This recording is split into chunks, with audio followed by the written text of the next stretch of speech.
Buff Nation, what's going on? BWB, my bandwagon buffs, what's up? Be proud that you are a bandwagon buff. Welcome to a special 1 hour edition of TLP Live. Okay, you are watching TLP Sports Club. I am your host, guys, Harry Billion. That's Harry Billion. I am doing this pop up live to show some love and some support to the students of Colorado, the football players that are at Colorado. They have band together, some of them, and they are pushing back on some of the narrative that is going on. I wanted to share some of that narrative with you tonight on how vicious the media could be. Discuss that with you. Whether I have a panel or I have a I have some support in the chat. But I felt like, especially the type of things that I do here, I'm always in support of the young men. I am a fan of Colorado football, and I support positive media. All right. Once the media or journalists, once they form an agenda and they start to come after a specific person, that kind of pisses me off and it causes me to have to take action. All right. So on tonight's show, I want to talk about the article that the Athletic put out, and in an attempt, in a Jason Whitlock-ish witch hunt attempt to throw shade at Coach Prime and how epically it's failing because the young men that are on that team, the ones that have stayed to duke it out, the ones that understand what Coach Prime and Colorado's trying to do for them, they're pushing back. And I got the warm and fuzzies tonight. So if you're looking for football data, as we're accustomed to doing here on this show tonight, you might want to skip this one because this one is going to be full of warm and fuzzies. Okay?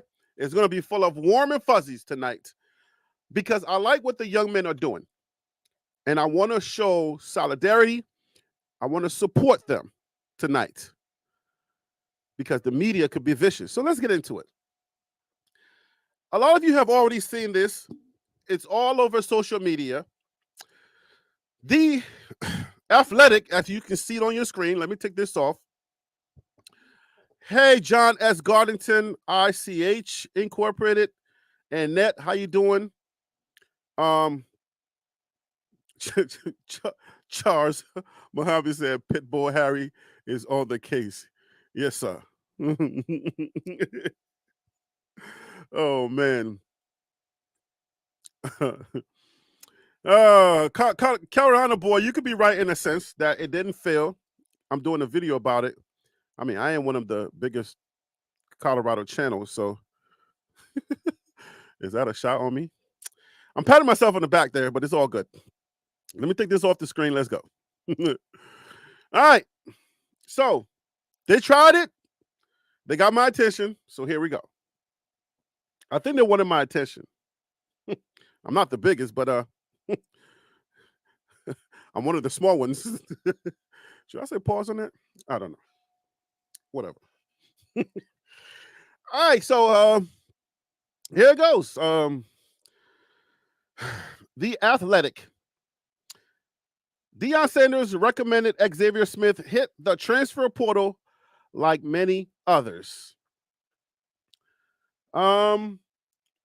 Let's see if I can show more. He didn't. During spring practices, Smith felt more like an extra in the background of the reality show.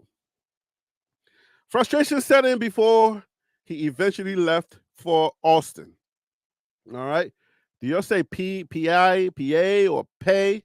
Whatever. Blame my Prince George's County public school education on that one. All right. I tried my best. Blame God. Here it goes. I was actually getting mad, like tears coming down my eyes, because, bro, you never even tried to get to know me. Xavier Smith recalls Deion Sanders telling him he should enter the transfer portal. Man. He was destroying guys' confidence and believe in themselves the way he did it. It could have been done with a little more compassion. Xavier Smith, former Buffalo. I don't disparage kids. I don't disparage the young men on my channel. I may be a bulldog for Colorado, but I'm not the type that will read and say like, oh, he was a bum anyway. Let him get up out of here. I don't do that. That's not my dig in the game. That's not my skin in the game. There are other bulldogs that do that. But I want my attention. I want to pay attention to who's doing this. This is Jason Whitlock-ish. The Athletic should be a little bit less Jason Whitlock-ish and kind of stick to sports stories that I would say that not necessarily pin the young men against a university. Where where you could think you're doing a sports story where it works. There's one side of this that works, and there's another side that may be their blind side.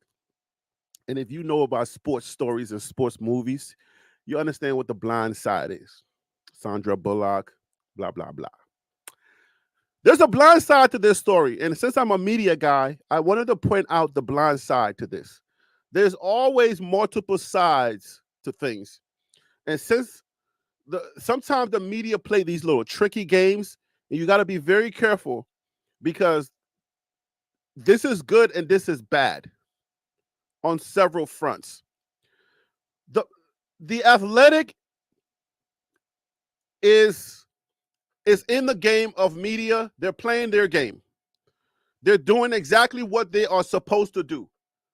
I guess I don't really know their bylaws or their angles on stories. I haven't subscribed to them, and I don't really know how they angle stories.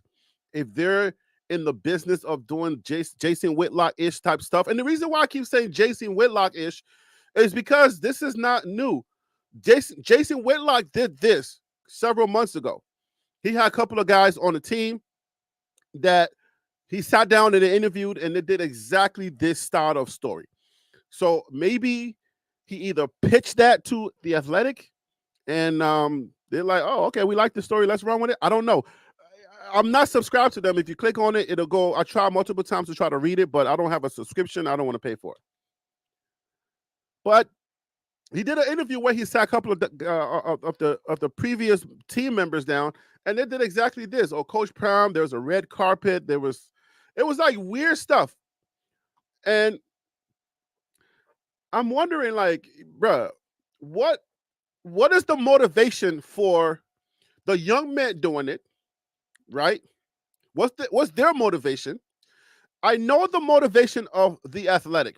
Colorado, I'll tell you that Colorado is the hottest team spinning in all of college football. I dare to say in all of sports. Like the NBA playoffs are going on right now. With all of that, LeBron getting kicked out of the playoffs, and I'm sure you can write multiple stories about that and how it ended, that jump shot that just put the dagger in him and how he possibly got fouled on that play where the Joker possibly fouled him.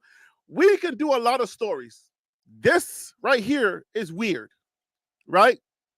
Well, this probably came out a couple of days ago, so let me make sure I get my timeline right. So excuse me. I just want to make sure I'm accurate on my reporting here. I'm a YouTuber. We're the low-hanging fruits. So, yeah, what is their motive? They're playing for clicks, and they are definitely playing for views. We're all in the clicks and views game, all right? Headlines sell. Y'all remember the Meghan Markle story and everything that I told you guys? Headline sells, all right? You need headlines. This is going to get attention. When you get channels like mine and other people and a whole slew of people talking about this, they win. But in another way, in a eerie, unusual way, I say it failed because in their attempt to disparage and create a narrative and send a message to recruits and other people that, oh, so everything that Kwamani or any type of disgruntled person was saying is correct, they failed in that sense because now the young men that are there are speaking back. And that's what I wanted to focus on. They won, but they lost also. Two battles going on. Now, if you are watching and you didn't know anything about the Athletic, you now know. So they won in that sense. But trying to spin this narrative and put and then muddy the waters in the recruiting aspect and just send a message to people, don't come here, that it's not working. That didn't work. Well, it's yet to be seen. We're getting a lot of recruits. So the beauty in this story right here, this American Beauty, I'm making movie references tonight. The American Beauty in this is this right here. All right. Justin Mayers. This is part of the beauty. Justin Mayers. They really want you to prosper here, not only as a player, but as a man. I'm going to repeat that because it's important. All right.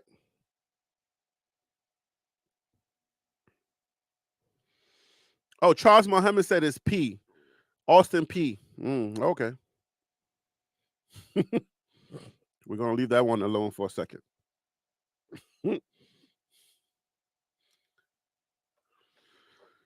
They really want you to prosper here, not as a player, not only as a player, but as a man at CU. Everyone here gets love and is pushed and held accountable at a pro level. Everyone here gets equal opportunity to play. Harry B, say that again. No, not Harry B. Well, Harry B, read that again. But Justin Mayers, say that again.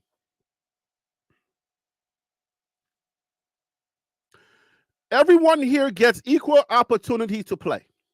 All these players aren't telling the truth when they leave here.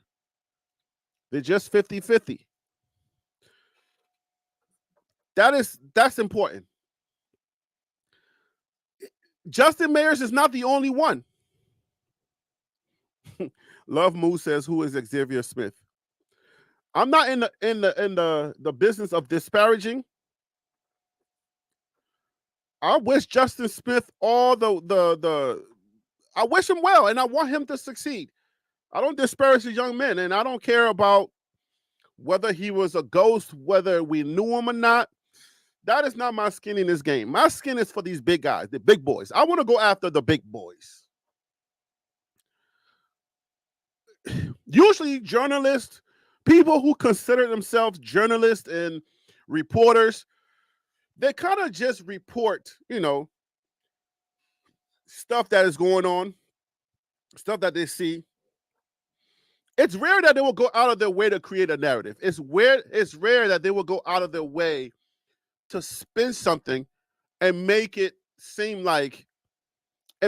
one-dimensional just to try to either poke at the fan base, because Colorado fan base, we are emotional because we're mixed. I ain't gonna hold you. We're emotional, okay? Leave us alone. We're mixed, okay? Some of us are here with football knowledge. A lot of us are here with aunts and uncles. Okay?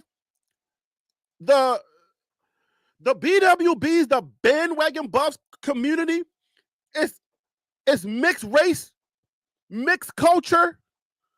We're different, and we are here for different reasons. And we're emotional. Like when you get that, sports fans are emotional, period, okay? When LeBron lost, I'm sure somebody cried. Right? When the Nuggets won, I'm sure somebody was happy. Those are emotions, highly emotional. So you can't just accuse us as being emotional. But sometimes we are a little bit extra. I gotta admit that, okay?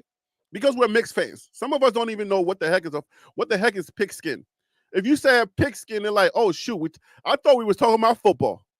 I didn't know we was about to come and eat, okay? We're mixed. We're a mixed bunch of people who are here supporting this guy right here that you see in this hoodie, Coach Prime. So I get what the Athletic is doing. Right now, we're kind of like, it's not necessarily a dead period. The dead period is going into a dead period where we got to now summer conditioning and stuff. We're now out of the spring football and we're kind of heading into a dead period.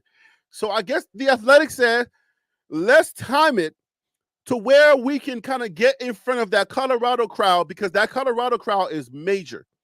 They're emotional. We can tug at their emotional cords like I try to do here with some of the haters and some of the detractors. I try to tug at their emotional cords because I need them to respond. That's what they're doing here. This is nothing different from that.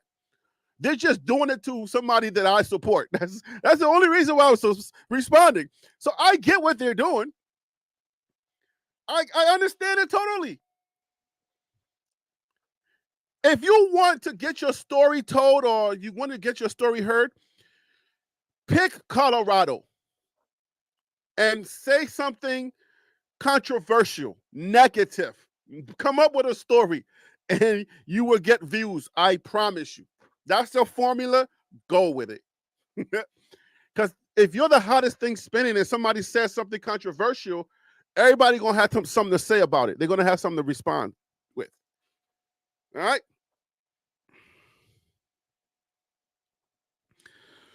All right, so here we are. This happened before when Jason Whitlock did it. Other publications, anonymous coaches, they come out and they put out these statements and they try to paint some type of weird picture like what's going on over here is not real football. It's a clown show. Coach Prime is playing daddy ball.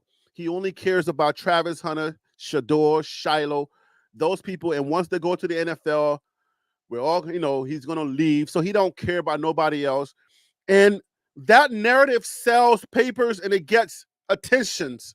So they're playing on that narrative. They're playing on that narrative and they want to stick on that narrative. So they go out and they find some of the players that have left CU and they go interview them, right? And there's a way that you can get the information that you want from some of these young men. You ask leading questions and they'll answer it.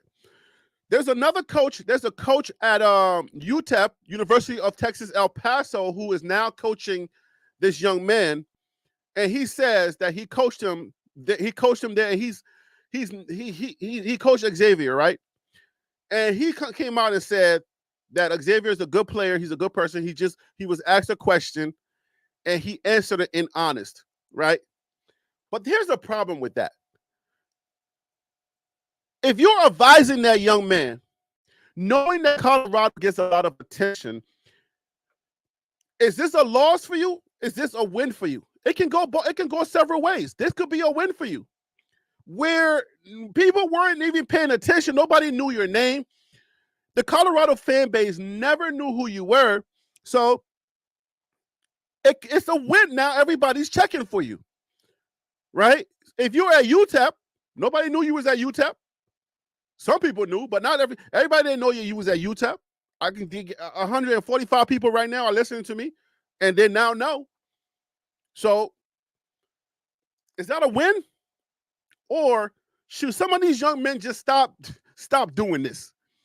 I'm starting to question myself now because on my show, I told Cormani McLean, like he was listening to me. Like I told, like he was right here and I was interviewing him and he didn't listen. But a lot of these people listen to me. Okay, so I kind of said, hey man, go silently. I advised that young man to go silently, and he didn't go silently. And I believe his recruiting stock dropped because now everybody's doing a video about his chances. Major schools are not looking at him. Um, you know, so it's hard for me because I don't want to discourage or disparage. I don't want to speak negatively on these young men because I know that they have a journey ahead of them. But the end game cannot be great because this is going to paint you in a negative light as well. When the coach is saying, well, he was asked a question and he honestly answered it. What's the end goal? Why? Just say, I'm not talking about that. Let bygones be bygones and just be like, nah, I'm good. I'm passing. Unless they give him a bag, that's possible too. If they're giving these young men a bag and somebody's giving them advice and saying, hey, man, go ahead, take the bag, then maybe I see it. But is anybody listening to me?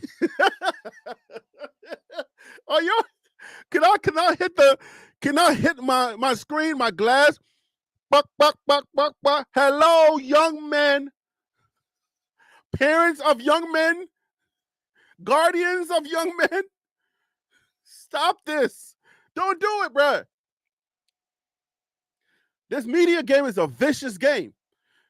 If you take the bait, it may not end well for you. KMS says, so he is wrong for telling his truth. And that's the problem right there. If you got people like KMS giving you advice, you're going to go wrong a certain big percentage. Don't take advice from KMS. Tell your truth and tell me how that works out for you. We all got truths. I'm telling you, it's like, do you care about this young man's career? Or do you care about the young man's career? What's the end goal for the young man telling his truth? That's important. Like, sorry, KMS, I didn't mean to, use you like that. I didn't mean to do that to you. But I'm just saying, like, come on, KMS. Let's be grown a little bit. Let's be grown for 1 second here. If you were advising the young man, right, KMS 929, if you were advising the young man, would you advise him to either throw shots or to even say anything that is said in this article? Would you advise that young man to do that? Keep in mind, their future is ahead of them. Their future is ahead of them. You don't want to burn bridges. No matter how much people dislike Colorado, it's not a good thing for you in your future. He lives at another school, fine. He's like, oh, he's going to be fine. He don't need Colorado. Fine. Justin Mayers is going to remember this. Shedeur Sanders is going to remember this. Shiloh Sanders is going to remember this. Travis Hunter is going to remember. I can go forever. You may not need Coach Prime directly, but 6 degrees of separation. It may not even be 6 degrees. You may just need Coach Prime himself. Because guess what, man? Guess what goes on in this world, this sports world? Coaches pick up that phone and they make calls to other coaches and they say, hey, man, who am I getting? I'm trying my best to help here. Listen to me, parents. If you have a young person in school, don't burn a bridge. If you have a young elite athlete, I don't care how bad your emotions are, don't burn the bridge. Tell your truth to your friends group. Tell your truth to your text group. Let that be enough for you. It don't end well for you. We just saw the NFL draft this past week. All right. That NFL draft is a real thing. If your destination is the NFL, the same person that you're disparaging knows almost half or all of the GMs. He's worked on all sides of it. He's played on the field for a lot of them. He's actually been on television talking about their teams. And now he's coaching with a bunch of NFL guys, 127 years of experience on that Colorado team. Why would you want to burn any bridge close to that? Bro, like,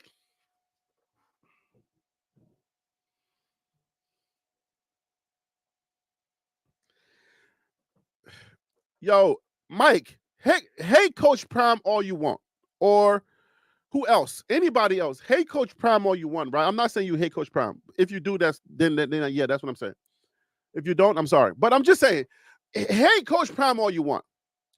But there has to be a point where we separate our hate for Coach Prime and start thinking about the love we have for these young men. Unless you have no love in you, unless you have nothing in you for anyone, and you're just a professional troll. But what advice will we give the young men and take Coach Prime out of this scenario? Let's say we just have a disdain for Coach Prime and we don't care for this guy because everything he stands for, it bugs me inside. This guy I hate him. Let's say that. But then we have this other aspect, the young men that he's affecting every day. All right. What advice will we give them? Do we care for them? Do we have their best interest at heart? So when somebody's giving advice and saying, so these young men, move different, because somewhere down the line, let's say 5, 6, 7 years from now, somebody is holding a piece of paper with a bunch of journeyman players on it. Your wife is pregnant, and man, you can use that $200,000 contract. That you can use that $200,000 bonus for signing that contract, and you need one of those players in that locker room to say, "Pick that one." The coach of the professional football team, XFL, NFL, Canadian Football League, the UXL, name one. They're holding a list with some journeyman players on there. You've had your up and downs and stuff like that. Your name ends up on there. Xavier Smith is on there. And the coach and Xavier Smith is married. He's been having those tough conversations with wife. They got a baby on the way. This is a scenario I'm painting right here. Paint a picture. All right.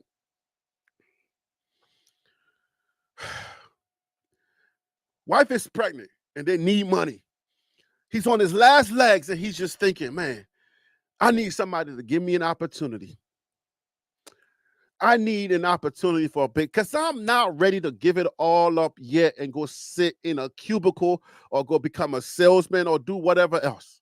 I need one more chance. And your name is on that list full of 50 people. And the coach puts it before his team and says, hey, any of you guys know any of these guys? You can speak for their character, for who they are. Somebody in that locker room should be able to say, oh, you want that guy right there. You want Xavier Smith. But let's just say in that same scenario, somebody's in that locker room that either knows Coach Prime is a Coach Prime guy. Maybe he used to coach with Coach Prime. We're talking about like years from now, right? 10 years. Let's just give it 10 years. They used to coach with Coach Prime, or they used to play for Coach Prime and now they're a coach. They're in that locker room and they look at that paper and they see Xavier Smith. Wife is pregnant. Your signing bonus is going to change everything for you. You need this money. You're tired of all the conversations that you've been having with wife, and you're just like, you need this money. That $250,000 signing bonus is going to come in, or that $500,000 you're about to get is going to help things out. And somebody says, Oh no, you don't want that guy. That guy comes up in this locker room and he's gonna poison the whole place. He ain't a good teammate. You don't want him because if anything goes wrong here, he's gonna go running to the reporters and he's gonna say everything that's going on in here. You don't want that guy on your team. He's gonna poison your locker room. Oh, okay. Pass. Dagger, man. Because now wifey is like, did you get the job? He comes home with his head down. Nah, they didn't want me. All right. That duffel bag that's on your shoulder, you put it down. This is a real thing here, guys. This is real. You think I'm joking, but this is a real scenario. You put that duffel bag down. You go into your man cave. You got to soak for a few hours, come up and try to figure out what to do. And the bills are piling up. What you going to do? I'm saying don't burn bridges. It ain't worth it, bruh. It's not worth it on any level. Just don't do it, bruh. Life is short. There's people that you're going to need in life. You're doing this to yourselves, and I'm trying to tell you, bruh, it doesn't end well on any level. It may not be 2 years from now. It may not be your college career. Somewhere down the line. I'm just saying. While these adults are playing these adult games, don't get involved, young men. These adults are playing adult games. You don't have to get involved. If they give you a bag, make sure that bag can carry you for a long time. And invest something. If they're not giving you a bag and you're going to be sitting there with your silly self, just talking with no bag and trying to tell your truth, bruh, then you lost. You get a publication that's making money off of your story.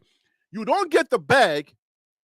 You go sit down and say, I want to tell my truth. What is your truth going to earn you? What exactly is your truth going to do for you?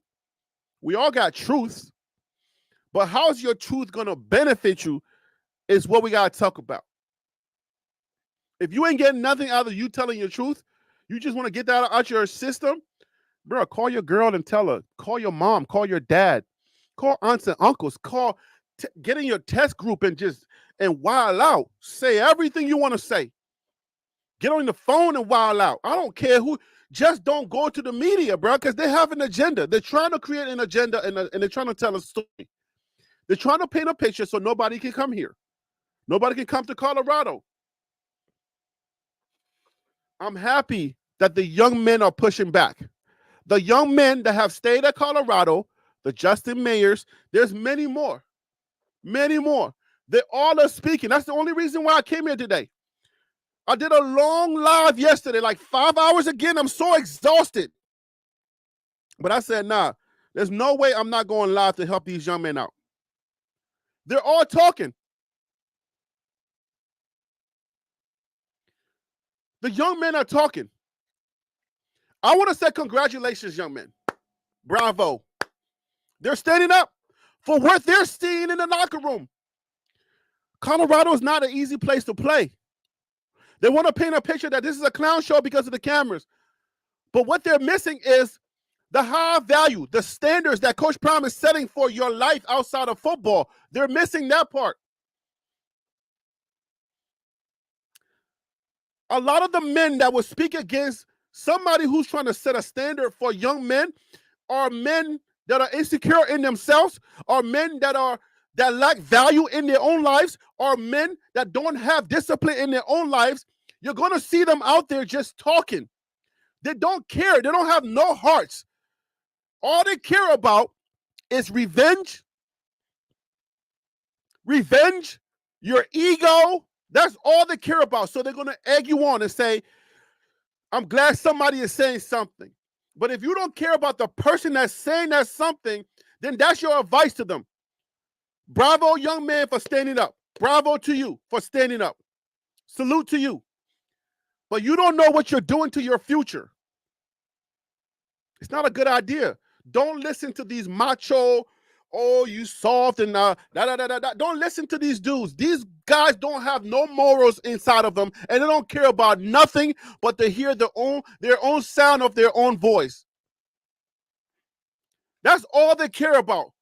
No character, nothing in there. The only thing they care about is revenge and how they're going to feel if they were on the other side. I would say that if they're giving you advice and telling you, do that, these are men with no values, with no character, telling you, giving you advice to do the same thing they would do, egging you on to do that. It's crazy. It's crazy business.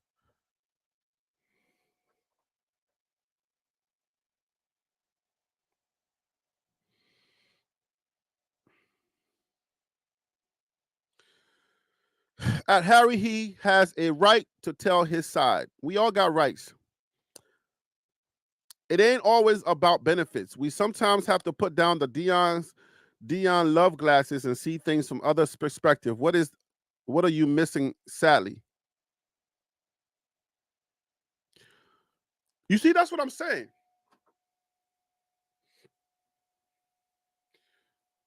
I ain't trying to defend Coach Prime. Coach Prime is a rich old man, old black man. He's a millionaire. What skin he got in this? What skin I got in it to be defending an old rich millionaire black man? Are you not hearing me? That's what I'm saying. Like, are you not hearing the words that I'm speaking? Like, am I speaking too fast? Is my accent, my Liberian accent, too strong, my man? Hey, but if you Liberian, can I put it in Liberian for you, ba? My man, come on now. Like, man, be serious, oh. You're not serious, man. Oh. Are you a man? Hold up. Is that a man? How can we put in Liberian for you? Real life. Are you a man, like real life? Tell me you a man. My man. I'm just going to say my man until you tell me you're a woman. My man, you're not serious, man. Oh. Hey, yeah. Maybe it's because I'm African and we take things too seriously. Maybe that's what it is. And this American thing is not for me. I don't know. Our parents teach us values. They teach us character. I'm not defending Coach Prime if you don't hear the words that I'm saying, my man. When you don't hear what I'm saying, my man, Coach Prime is going to be fine regardless. No matter what African can do, Coach Prime is going to be fine, you boy. My man, what are you talking so? Coach Prime is a rich million. He's a millionaire, you boy. So what are you doing? You got men out there that just, man, they're not serious enough for themselves. The man got all the right to tell him the truth. Yeah, but at what cost? Okay, going back to the American English the little bit that I got.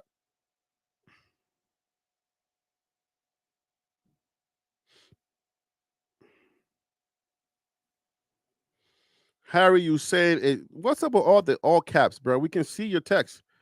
Harry, you saying, why are you screaming online? You saying a job is more important than telling the truth. We slow to know. Hey, my people, we slow to net. My people, we slow to net. Eba. Okay. Harry, a job is more important than telling the truth. Your wife is pregnant. You need the money to pay the bills. You are at your wit's end. You're trying to figure things out. You need 3 references for this job. Let's take it outside of football. You need 3 references for this job.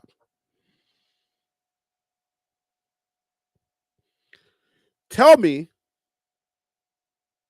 if at that point, how important is your truth versus those 3 references, one of them being somebody from Colorado? Then you can answer that question. One of those references coming from one of your teammates.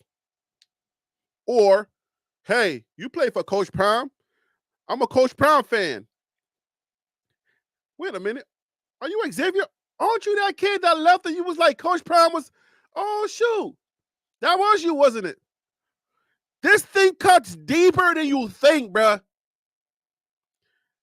I am by no means saying don't tell your truth. I'm just saying that life runs deep. Still waters run deep. If you're not catching that and you are a grown person and you rather have somebody tell their truth, I submit to you that you are a killermonger. I submit to you that you're hurt and you rather go for revenge. You're not ready for change. You're killermonger. You're not a Black Panther. There's a lot of killermongers out there. I'd rather stay angry. I'd rather go for revenge. I am for this thing. I'm not. Listen, I get it. I get it. But there comes a times in a man's life when he has to make hard decisions. I'm just saying, take it seriously. Think of the young people.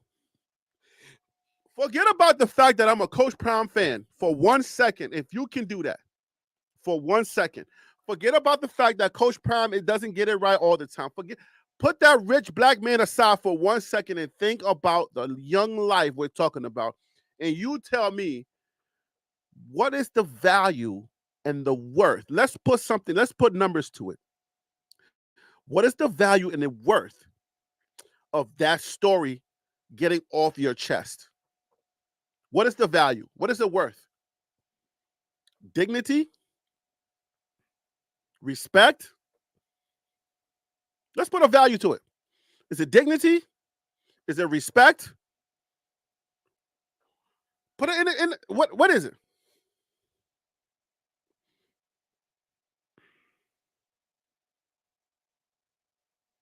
Harry, you will have never marched for civil rights.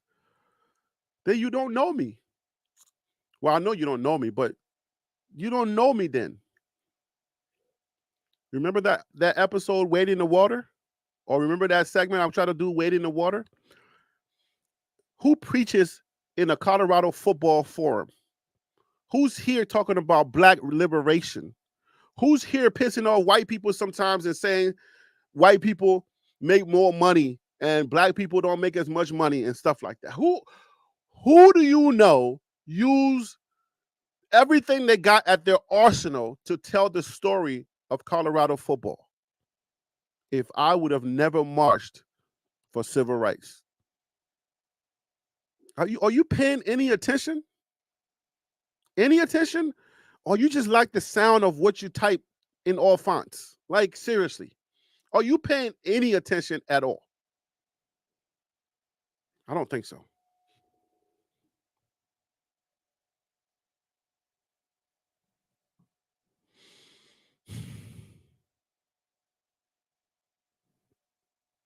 All those people who marched for civil rights risked their jobs. Don't you understand that?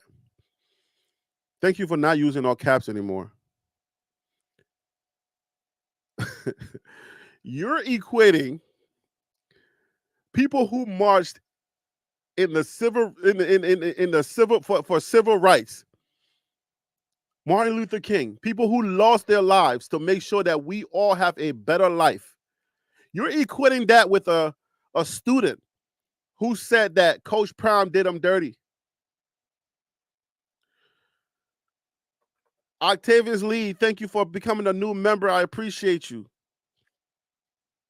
I'm sorry to be ignoring the business, guys. But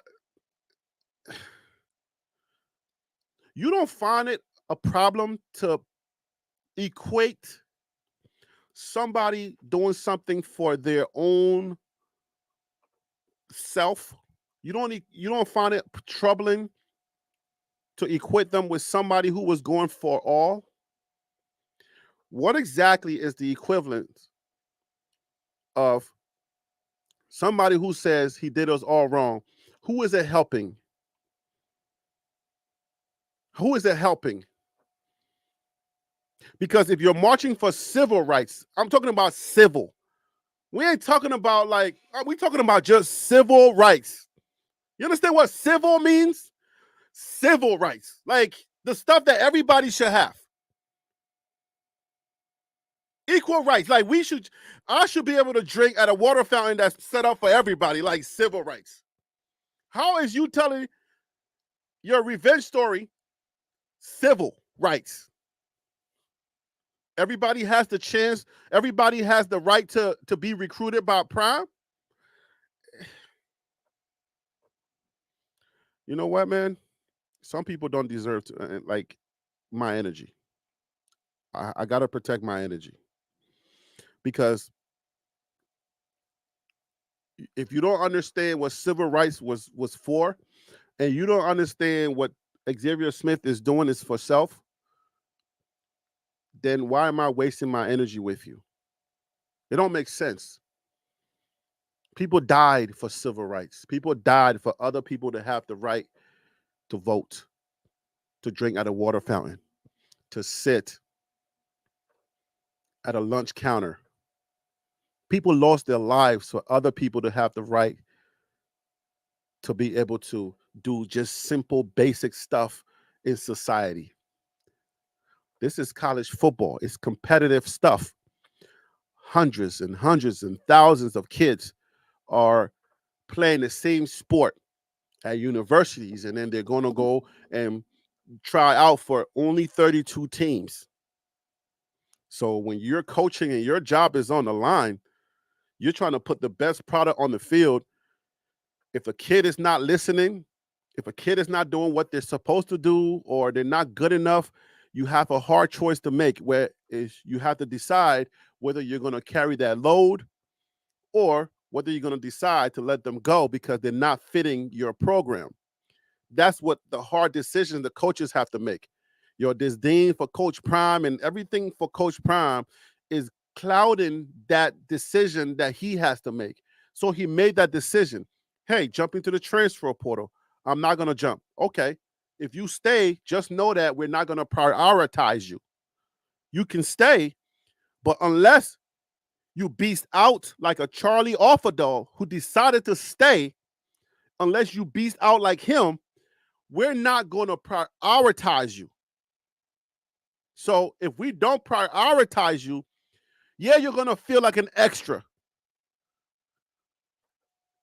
When I was on the team in high school, we made practice and practice and practice. When the game time comes, coach don't even know who I am. I'm standing there doing one of these things like every other bench warmer does. We were all the bench warmers. We were all there kicking the dirt with our heads down and pouting. Dang, I want to go in the game. Yeah, if you decide to stay after they warn you to jump into that transfer portal and go find another school, yeah, you're going to feel like an extra. We only call you when we need you. You're not being prioritized. Why is that difficult for any competitor to understand? It's not difficult at all. And there shouldn't be a breaking news, a whole publication should be doing news on kids that warm the bench. I warmed the bench, and I'm okay with that. I came out okay. I got businesses. I got a house. I got a beautiful wife. Have you seen my wife? Beautiful, beautiful children. Car I drive. I'm okay. I didn't disappear into oblivion because some coach said you can't play. You're not one of the best, so I'm not going to prioritize you. I warmed the bench. I wasn't good enough in American football. Nobody told me what that game was. I was strong. I had muscles. I could run fast. Nobody taught me the football game. So, according to them, I sucked because I didn't know the game. I didn't grow up playing the game. So I rode the bench. It's okay. The coach didn't prioritize me. I was an extra. I wasn't sitting there crying. I was cracking jokes on the sideline, and dudes calling me saying I was a clown. I was there cracking jokes. Oh, I guess I ain't gonna play today. I guess I ain't playing today. Oh well. Do-do-do-do-do.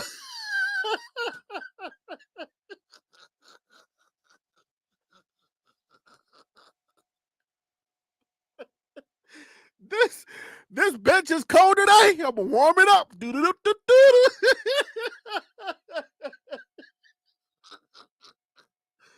Yo, yo, yo! I'm telling you, right? Stop playing with me, bro. What y'all doing out there? I wasn't good enough, bro. Oh my god, bro. I ain't going to no publication saying I want to tell my story because they didn't play me. Come on, bro. Bro, the coach ain't even know my name. Like, I'm an extra. The director don't get to know your name if you're an extra. You think the director on a major film is going to take their time to try to get to know all of the extras on the team? You are sadly mistaken. The director is directing the A-listers. The director doesn't even get to know the B-listers. That's the AD's problem. That's the AD's job. If you ain't Denzel or Morgan Freeman, I don't have to talk to you. If I'm on that set, I get on the AD will get on the walkie. Bring on number one. All right, I'm walking number one. All right, cool. I'm on my way. Number one, I direct. I don't even say cut on the set if I'm directing. When the scene is over, all right, the AD yells cut. And I'm out. When the B people come, by the time they come, that's the assistant director doing that job. I'm out of here. I ain't doing that, bro. I don't have to do that. You said the B-listers are going to come on here and start crying on the director didn't even get to know my name. Like, bruh. Think about a coach that's coaching over 100 kids. I got to get to know every single bench warmer that's on that team. For what? Come on now. Y'all tripping. I don't know what kind of life y'all are living out there. I don't know what alternate universe you're living in. When your CEO is walking the halls, he ain't got time to be meeting every employee in the darn building.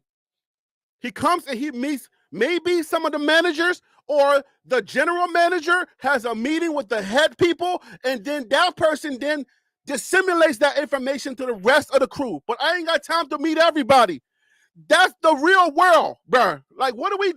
Oh, is that because it's Colorado? Yes. Answer your own question. That was an easy one.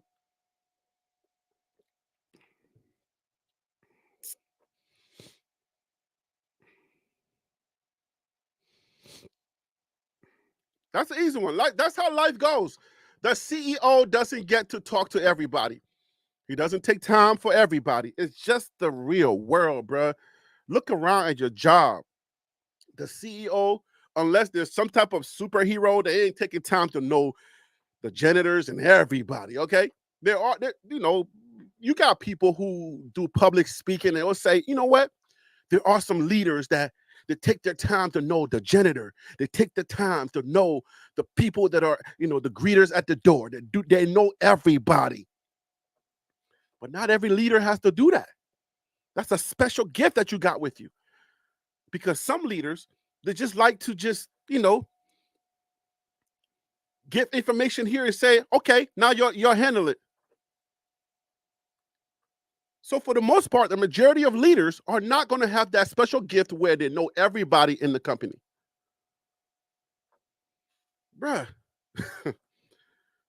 Coaches have to know every special team player, have to know every single person that's on the practice squad, know their name and everything.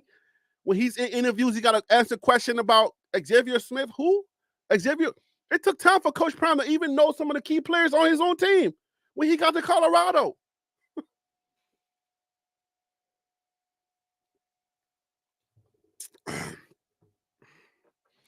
This was a special hour because I felt like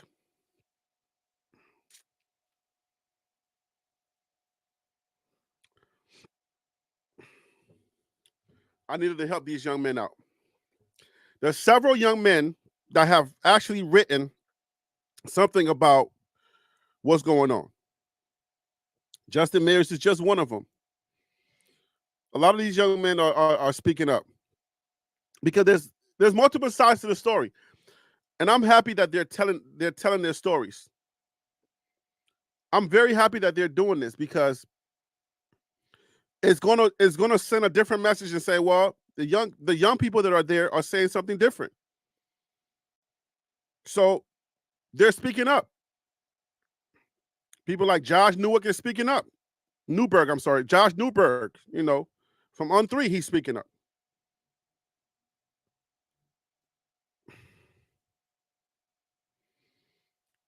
Lots and lots of people are speaking up and saying, nah, it ain't what they're saying. It ain't like that. They can take it out of context. I'm telling you, man, if you look at a scenario and you can pretty much spin a scenario in different ways. I know what they're feeling. I know what they're going through. Nobody likes to be treated like second fiddle. That's not a good feeling. I get that. I know what they're going through. It's okay. I'm with the underdog story. I love the underdog story.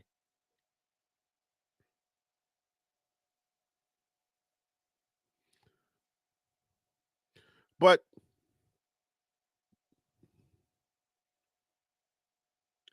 at the end of the day, man, the only thing that I can do for these young men is say, young men, if you're thinking about doing it, if you're listening, or if you're planning on going to high school or anything like that, if you're planning on doing that, just don't do it, because the results are not, it ain't worth it. It just ain't worth it, man. And by no means am I telling you don't tell your story. I'm not doing that, bro. I think tell your story if your story is going to benefit somebody else. Tell your story if it's going to benefit somebody else. And somebody may say, well, Harry, maybe that's what they're doing. All right. But if your story, if you say that I felt like he didn't even try to get to know me, but then other people come out and they say, yes, he tries to get to know everybody. So then the story that you're telling is really based in, if you're not good enough, or if you don't think you can make Coach Prime's team, then don't come here, because he won't give you a look. That's the only thing that I can get out of this. If you're doing it to help other young men not to fall into that trap, then maybe that's a side that I can take out of this and say, yeah, maybe there are some young men that maybe they're not ready for this kind of light. Maybe their skills are not up to par. If you're an athlete, I don't even know if you're thinking like that. If you are an athlete and you think you can play, I don't even know if you're thinking like that. But just in case somebody's out there and thinking like they're not strong enough to play at this level, and they're thinking that there may be like an Xavier Smith, then maybe that message is good for them. Think twice before you come to Colorado. Because if you come to Colorado, you will be held accountable. There is going to be accountability for you to be a man. There's going to be truth that's going to be told to you, because 95% of y'all are not going to the NFL. That's reality. If you just watch the NFL draft, there was a lot of guys that names were not called that entered that draft. So if you are afraid of truth, then yeah, maybe Colorado's not the place.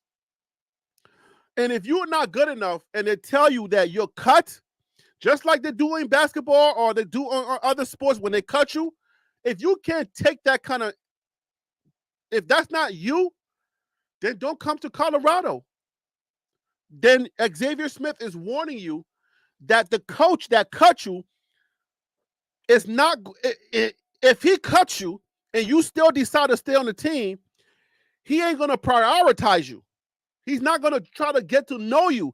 He ain't going to, your mama come to visit you on campus. He ain't going to invite your mama to the office and say, hey, how is Smith? How is Zay doing? He's not inviting your mama and you to the office to have a meal together. He's not doing that.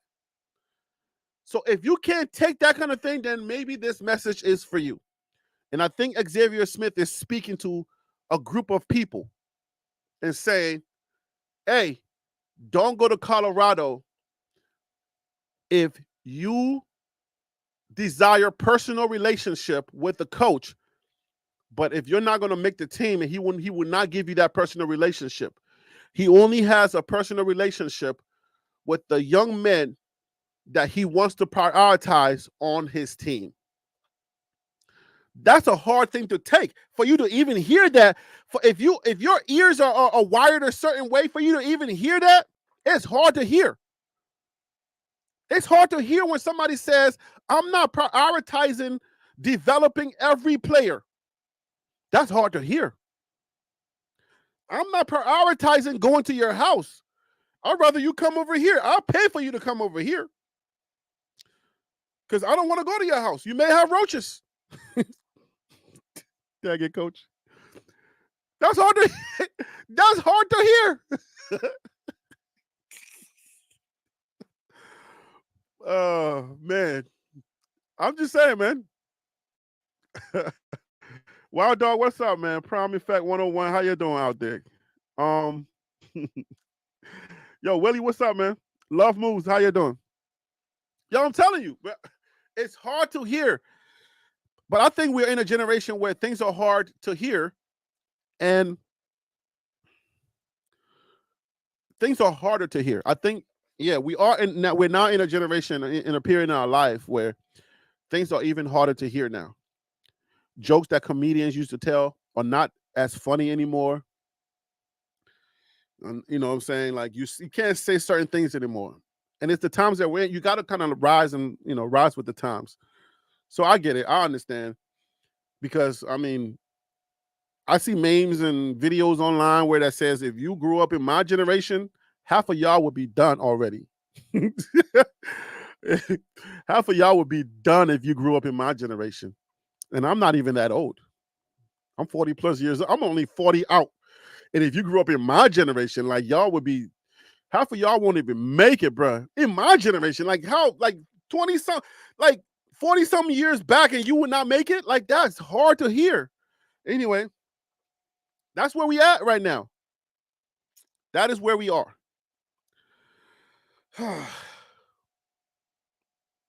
So it's tough. It's real tough.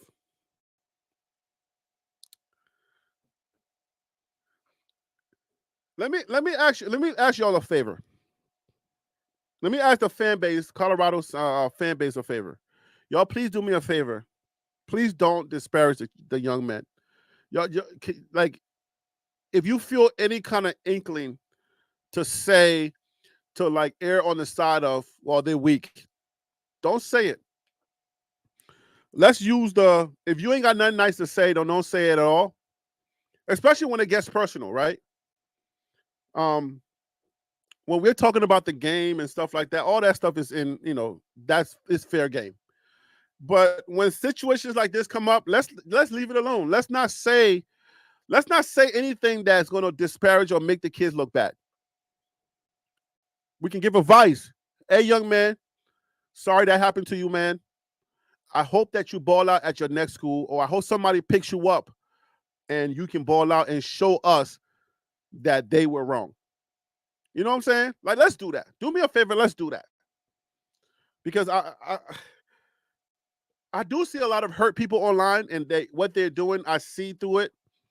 I read behind what's going on, because a lot of hurt people hurt people.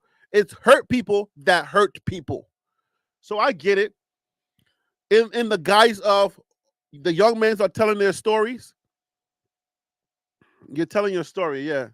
But if your story doesn't really help you, if your story doesn't like help anybody else, then then maybe you shouldn't tell that story. Maybe you should just lay low and let it go. I mean, it might help you to just lay low and let it go. Because now, Xavier Smith, you're in the news cycle. Everybody know your name now. So let's use that. And if you ball out, then the storyline will be told. This is Xavier Smith, who Coach Prime let go. He wasn't good enough on the Coach Prime team, but look at him now. We can spin the story that way, but but it's up to you now. It ain't up to us. It's up to you now to ball out. Don't prove Coach Prime right then then what is that, right? If nothing comes out of this, then what is that? Then what was it worth? Now it's up to you now to prove Coach Prime wrong. Like I told you I was a beast. You get drafted. Oh my goodness. That story? Sheesh. That story? Boy. Xavier Smith. And on the NFL draft board is the Chicago Bears. And in the 2027 NFL draft, the Chicago Bears choose Xavier Smith. And then the pundits will go crazy. And everybody will be like, oh, Xavier Smith was the guy that Coach Prime didn't want to carry. And blah, blah, blah, blah, blah, blah, blah, blah. Oh, my goodness. That story? Oh, that would be a success story. But if somebody like me do a video and saying where they at now, and we look at UTEP, and you the fourth man on that depth chart, and you don't see no game, no playing time, people going to say Coach Prime is right. I'm just saying that's how the story kind of cuts, you know. Oh yeah, we're gonna forget his name, like because this is new. It's a news cycle. We're in a news cycle right now.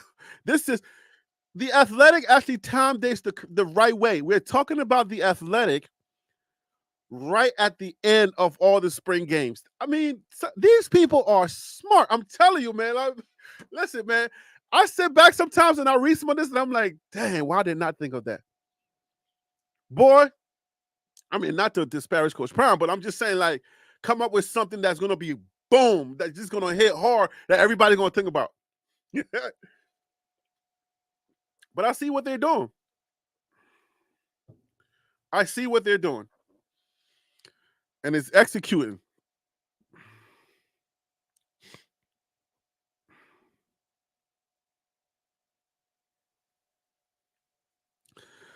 So what did Wild Dog say? Wild Dog says, I'm being told these players are not being promised snaps. Told to work harder and reminded Porter is an option if they don't meet the standard.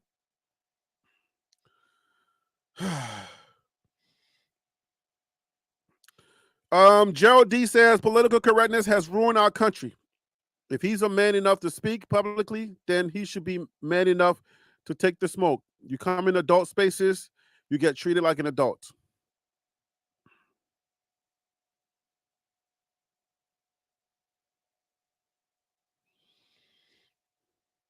Love Moose says at KC777, fire, whatever that is, fire on target. You can say anything you want to. You just don't get to choose what other people do about what you say. 100.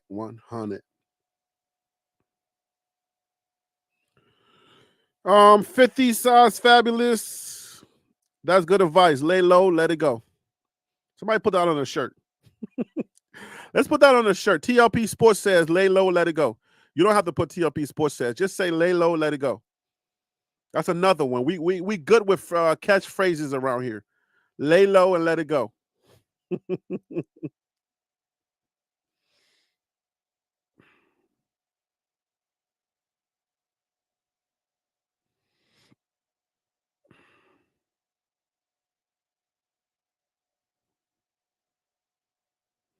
Wait, Love Moves. What do you say here?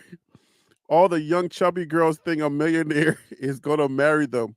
Apparently, this is the male version of this in college football.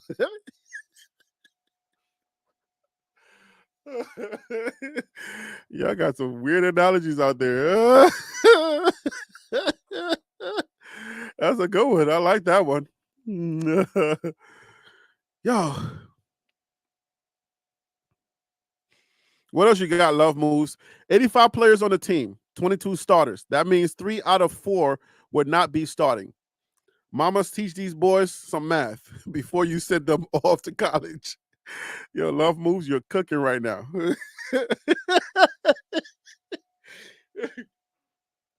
And Love Moves, let me add to that. And guess what? He's the head coach. He got a billion things that he got to take care of. He ain't coming. He ain't calling every player and trying to meet all the practice squad team guys. just enjoy your ride, bro. If you get the free meal for even being on the team, enjoy that free meal and just let it go, bro. But if he's over there courting the 22 starters and trying to make them better, just be like, that goes my coach. That's my coach right there. When you see him passing in the hallway and he don't even give you a dap, be like, yo, what up, coach? If he don't say hi to you, then that's rude. I mean, if you say hi to a man or a woman, they're supposed to say, hey, how you doing? And keep it moving, right? They can decide to keep it moving, but if you want to strike up a conversation, I ain't got time. Your time may be managed a different way, but I got to keep it moving. That's not rude. Then that's just a person letting you know they were cordial enough, polite enough to say hello back to you, right? If you ever been in New York, if you ever been on a New York City train, you'll know what I'm talking about. There'll be a dude that will come on the train and he'd be like, yo, hello, everybody. How you doing? And if you don't say hello back to that guy, it's a wrap because he about to preach. He gonna tell everybody, y'all being rude. I said, hello, everybody. How y'all doing? And he expected somebody to say, hey, yo, what up? What it do, homie? Maybe not like that, but yo, what's up, homie? What it is. Just say hello back. He said hello, especially if you're the one that he looking at. You better say, what's up? Give him a pound or something, or give him a dab. Don't pound him up because his hands may be dirty, but give him a fist bump. Yo, son, what up? What's good? You know what I'm saying? It's just right to just say hello to a grown man or to a grown woman when they say hello to you. So yeah, I mean, I feel some kind of way if I say, yo, coach, what's up? I'm not expecting if I'm a practice squad, person or teammate, when I see Coach Prime walking in the hallway, I'll be like, yo, coach, what's up, man? If he looks at me and he know that I'm trying hard, he'll probably engage and be like, yo, Harry, I see you trying. What's up? You good? Yeah, I'm good, coach. No, you good? Yeah, coach. I know what you're doing right there. You did that same thing to Namir. I know what you're doing. I'm good, coach. Yeah, but if he don't say nothing and he's just kind of shading you, then that's different. Then his God would deal with him on that one. God will quicken him like, bro, don't get too big for the little men. That's him a God. But other than that, don't expect Coach Prime to engage every single 85 players or 100 and some players to be like have a personal relationship with you, try to get to know you. You tripping if you expecting that. Stop tripping. What else you're saying?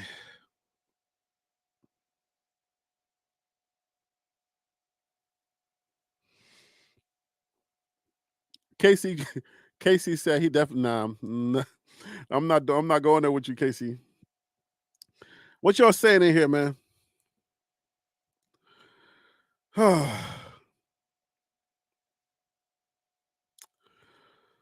Man, when you try to fight the good fight, man, the good fight tires you out. It's exhausting. The good fight is exhausting, guys.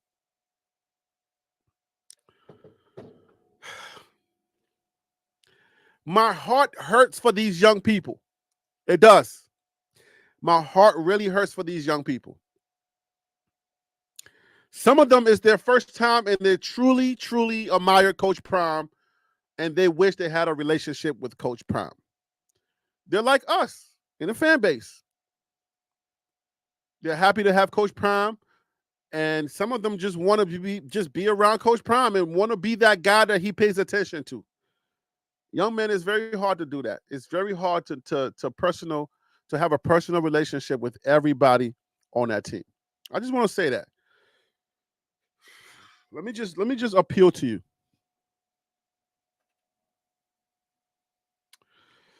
I got a couple of people that want to come on here and they want to say some stuff. Let me bring them on. Why not? Y'all want to come on? Let's come on here. Let's talk. We'll end at 10. I'm going over again. My wife is gonna be mad at me, but I'm being disobedient. She said you better end in an hour. I said I will. We're gonna go to 10. We'll be done.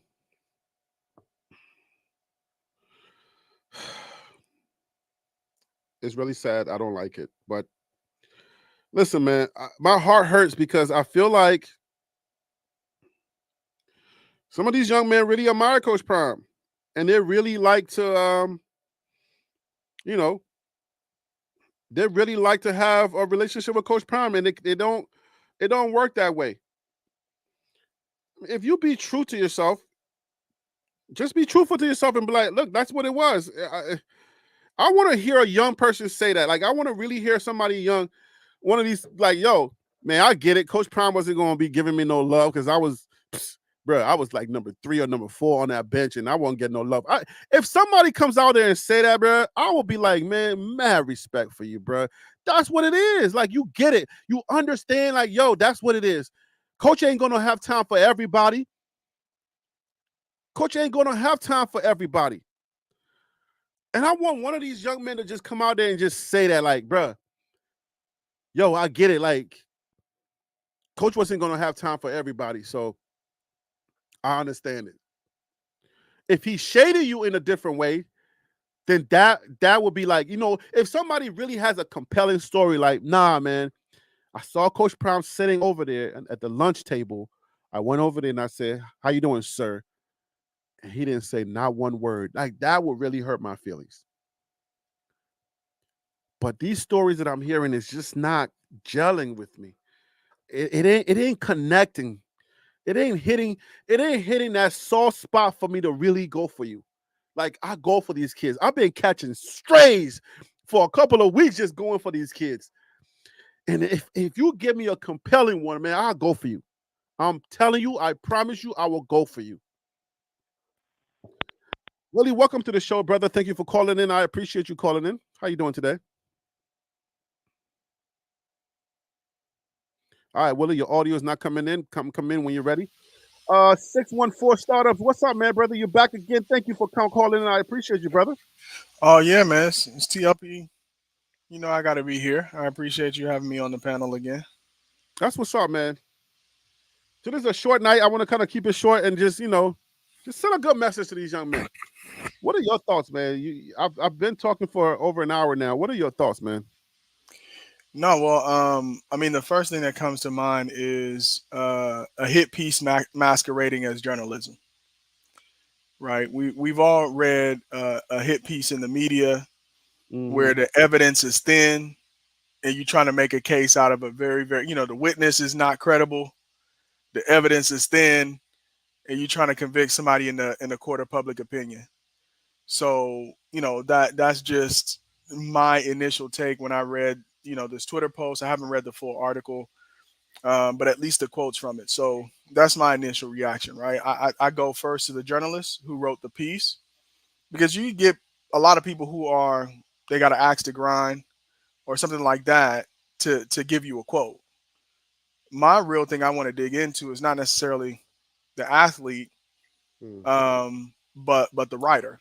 What was the whole point of getting this young man to come and basically be cannon fodder, which you knew he was going to be. These journalists are not uh, they're not unaware of what's happening. I mean, Cormani makes a video on his page, and it seems to be contributing to the fact that he can't get any visits. You know, these kids are going to get some pushback. So why are you putting this kid in this position? That was my first uh, kind of instinct when I saw the quotes. What exactly is the, like, how can I'm having a hard time trying to understand, like, who can it help? Who else can it help? You know how sometimes people do stories and, like, you're like, okay, let them tell their truth because their truth can help maybe a mom or a dad out to not make the same mistakes. But who do you see this helping? Because I want to see if there's a other side that maybe I'm being blind to, because people said that I'm a Coach Prime supporter. So maybe I'm being blind to the other side of this story that could be helpful to somebody. How can this be helpful? Yeah, so let's look at some of the words that even were used in the title. So if you scroll down, the word cast off, right? Right. There's all these little hints about the narrative that the writer is trying to create. That's why you have to be very, very careful. Like, I made this comment on a previous show Mhm. about you got to read a book on how to read a book. You got to watch a movie on how to watch a movie. You need to read articles on how to read media pieces to really see the narrative that is meant to be communicated. Mhm. Revisiting a record-setting exodus. Now, that's a fact, right? There were a lot of players that left Colorado, but they were given a choice, and the choice was clear. You can stay if you want, but I'm bringing my players. And everybody was clear about that. And so you had a choice to make. Either you were going to thrive and earn your spot with competition coming in, or you were going to leave. The Trevor Woods of the world, the Charlie Offerdals of the world, or other players, that chose to stay. I think what's his name? Zelinkus stayed, right? Zelinkus was a holdover from the previous team. He might be, and I might be Mhm. wrong about that. But they knew what they were getting into when they stayed. There was the potential, especially for Trevor Woods, who was a previous starter, that he would lose his spot. Fortunate for him, he was able to earn his spot. Now, everybody in the chat who was here on the last show I was here, they know I'm a Dylan Edwards fan. What's curious is that the person in this article, most people didn't know who he was before the article was written. I'd be more interested in an article by somebody who was more prominent within the team or in the culture at CU, but I doubt Mhm. somebody like that would give an interview like this. They had to go digging for this particular person who was willing to go on the record with his comments. Let me bring on Coach. Tennis Channel. Are you there? Is your audio good now? All right. So you're still not good, Willie. Log off, Willie, and come back on. Coach McKinney, thank you for calling in tonight, man. I appreciate you. How you doing today? I'm doing great, man. Loving the show. What's good with everybody? All is well, man. So, what are your thoughts on this? I wanna treat this with God gloves. Right. Um, For the I'm kids. not right. I'm not interested in bashing or sending some type of weird message like I'm Coach Prime guy, and I don't want to treat it that way. Everything that I do here, I treat it with God gloves. Yeah. Who else do you see this helping? If there's, I want to visit the other side that I may be blinded to. What am I blind to? What am I missing? I, from a coaching standpoint, if I'm dealing with, say, one of my players, one of my high school kids was a former CU kid that was on that 111 team, Mhm. my advice to that kid would be, which is what you've said before, man, leave with grace. You don't burn bridges or blow up bridges that you may have to cross back over. The thing about it, when you look at my advice to a kid would have been the day that Coach Prime came in, and we all saw the famous interview. I'm bringing my Louis luggage and all that. If you really sit and listen to the whole thing, he never just said he was just going to get rid of kids.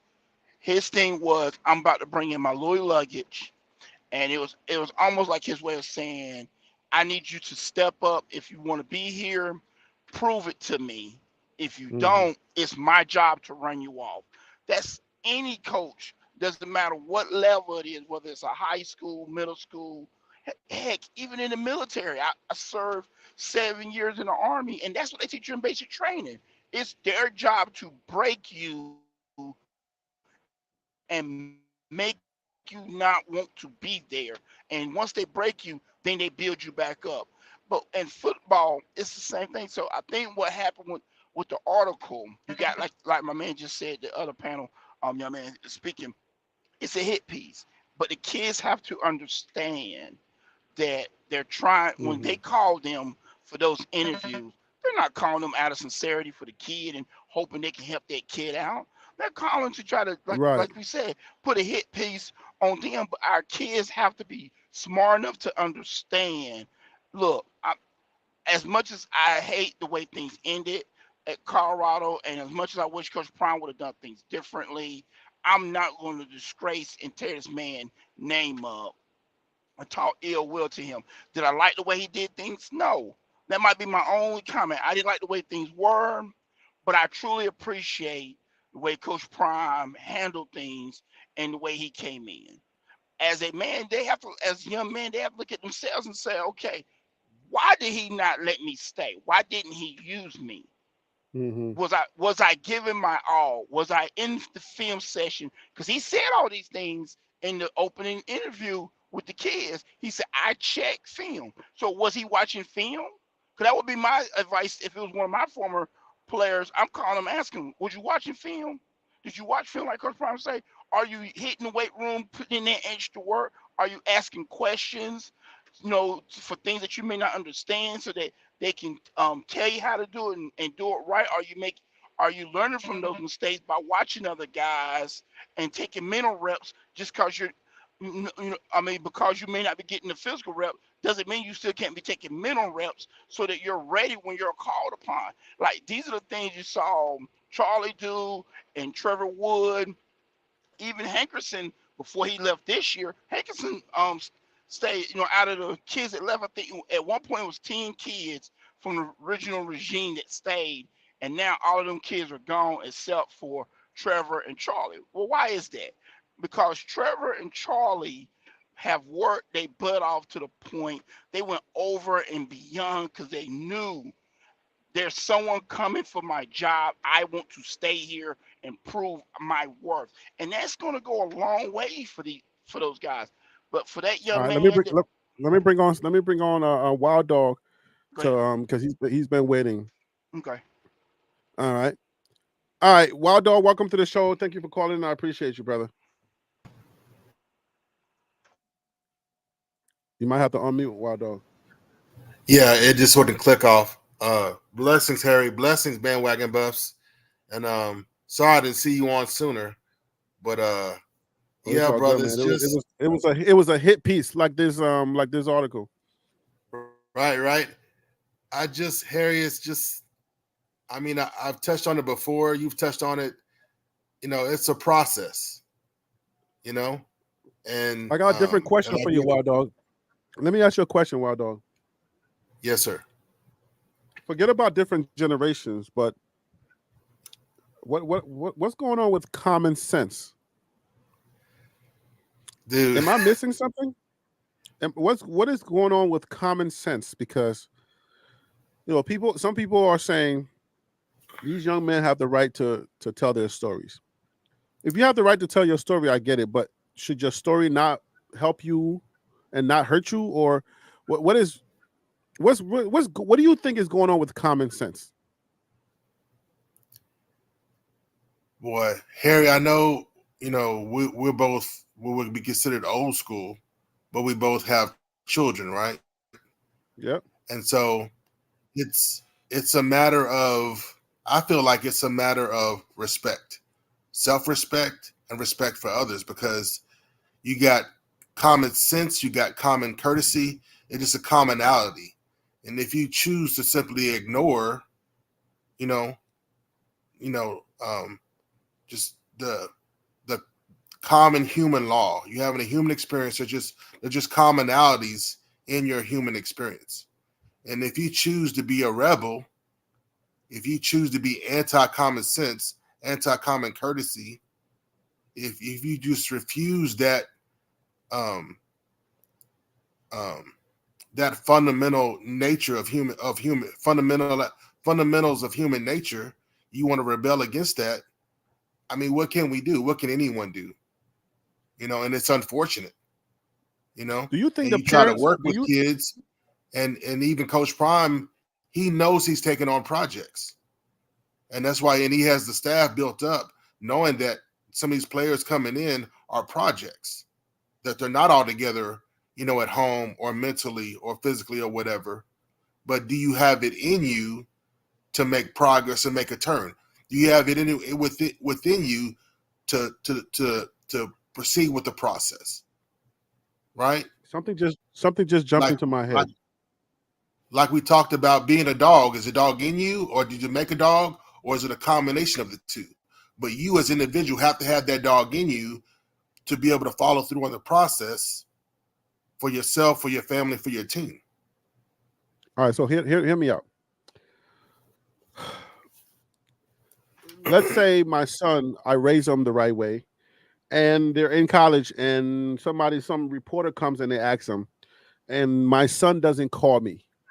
to say, hey, pops, or hey, dad. They're asking me this question. Do you think I should answer? Do you think that's going on? Like, is is there something where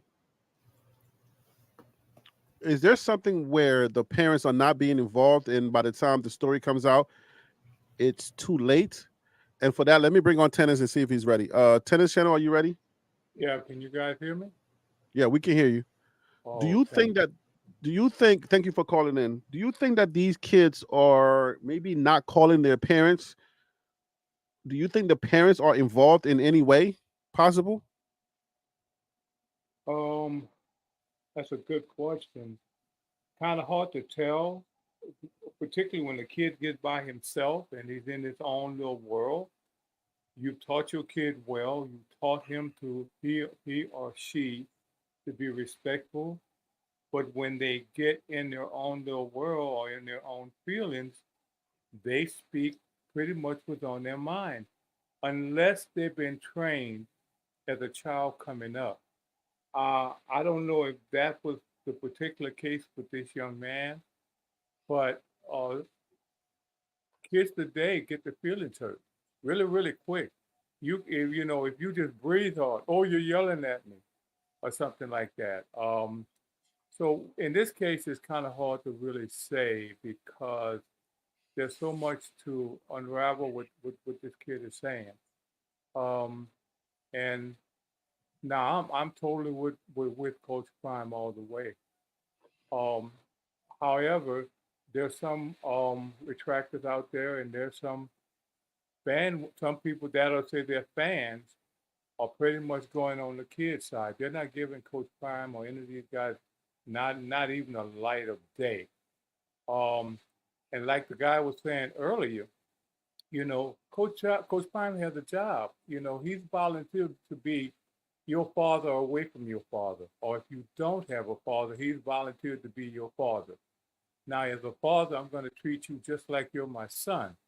I'm not going to treat you the same because there's a difference between um, being equal and being the same. I think I talked about that once before. There's a difference. I can't treat everybody the same because everybody's not the same. Everybody's different. So I have to adjust and have my knowledge about this child when I'm talking to him, or when I'm trying to get something out of him. I may not give you the attention that you want. I may be trying to get you to see. You show me what you got and show it to me. I may coach tell them all the time. You may think I'm not looking, but I see everything.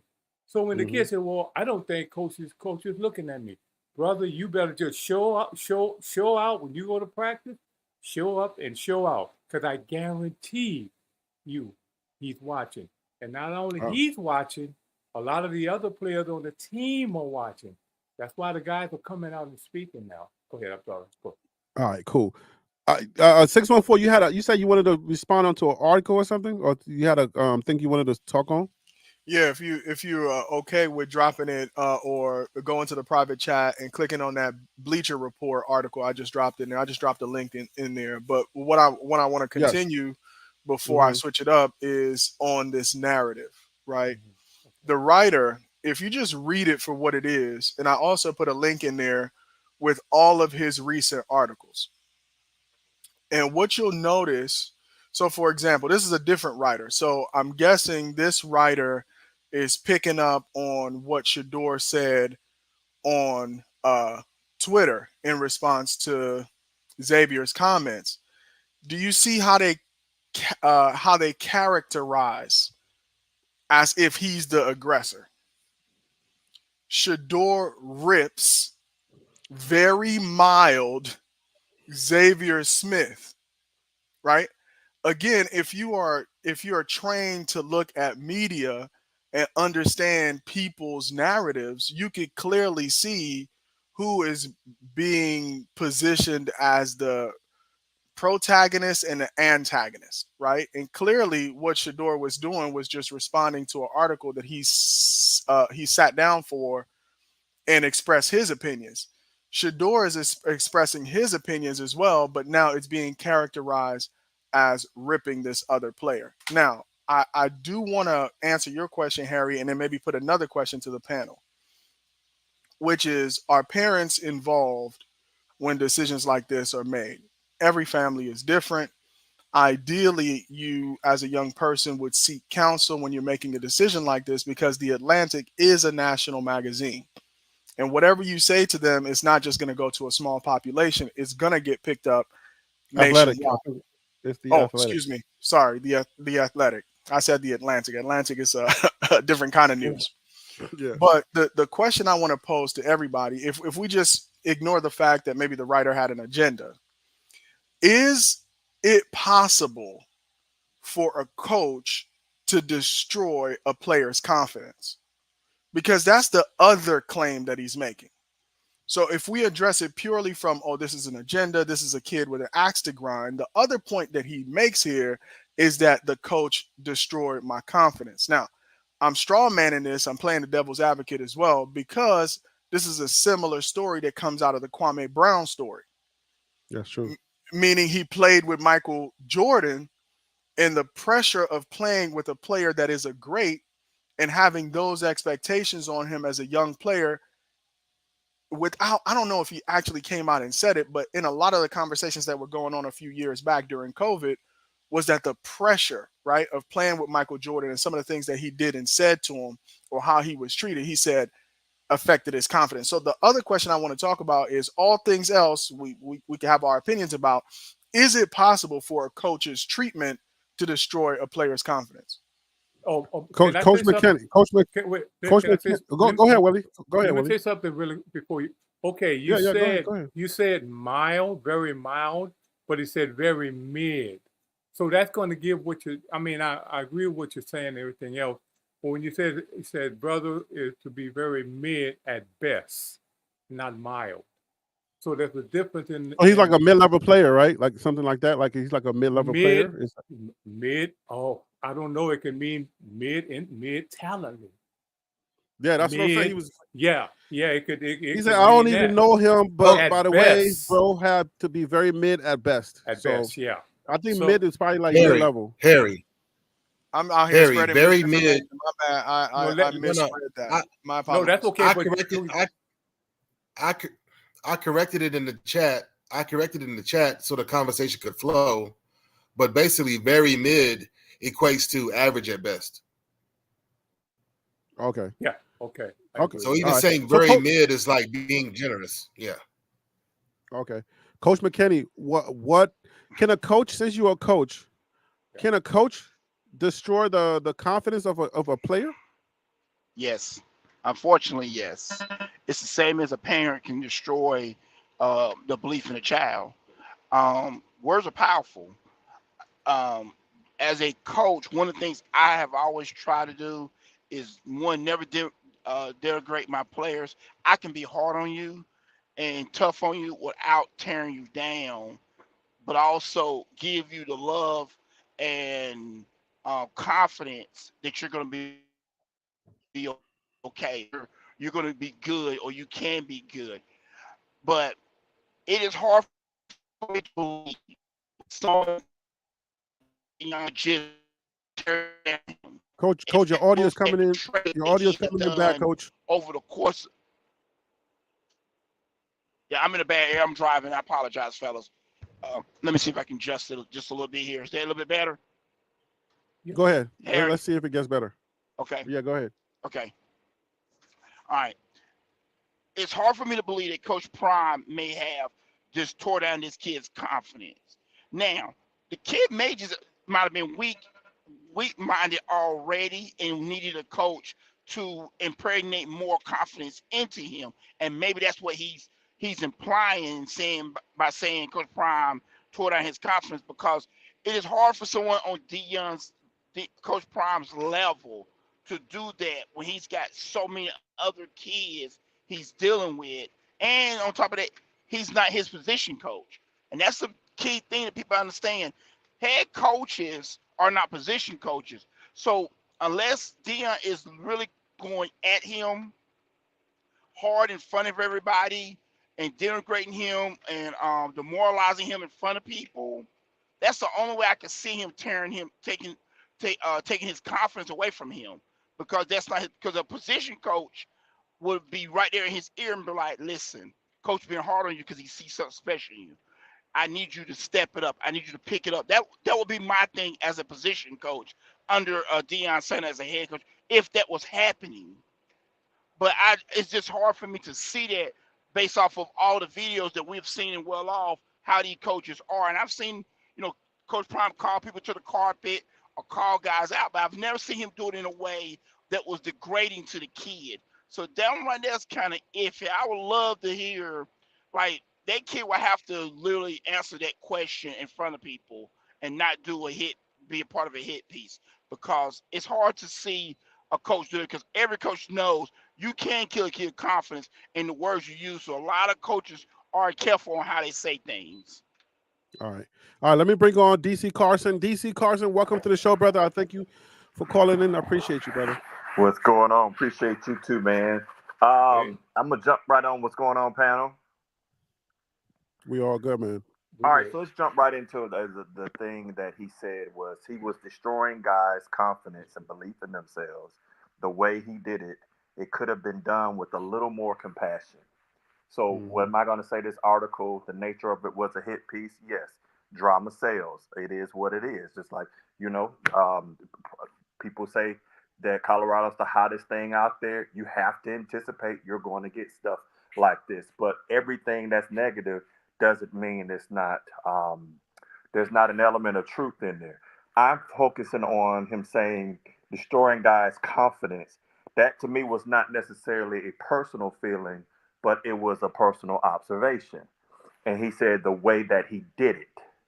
We would want to know, well, what was the way that he did it? And he did say it could have been done with a little more compassion. Only thing I will ask folks, I can't say what Prime did or not did. Only thing I can say is that, yes, you can absolutely destroy a kid. Think about it. Deion is many of these kids' idols. Definitely they're adults. So if he says something to you, it's going to have far more impact than someone else. This is an icon in our community. When he says something to you, the impact is going to be far greater, and we have to accept that. I'm not putting the blame on Prime. What I am going to say is that sometimes it is not what you said the way you said it, because you have to have truth but not injure. So and if you'll notice, there are several other players that have said it.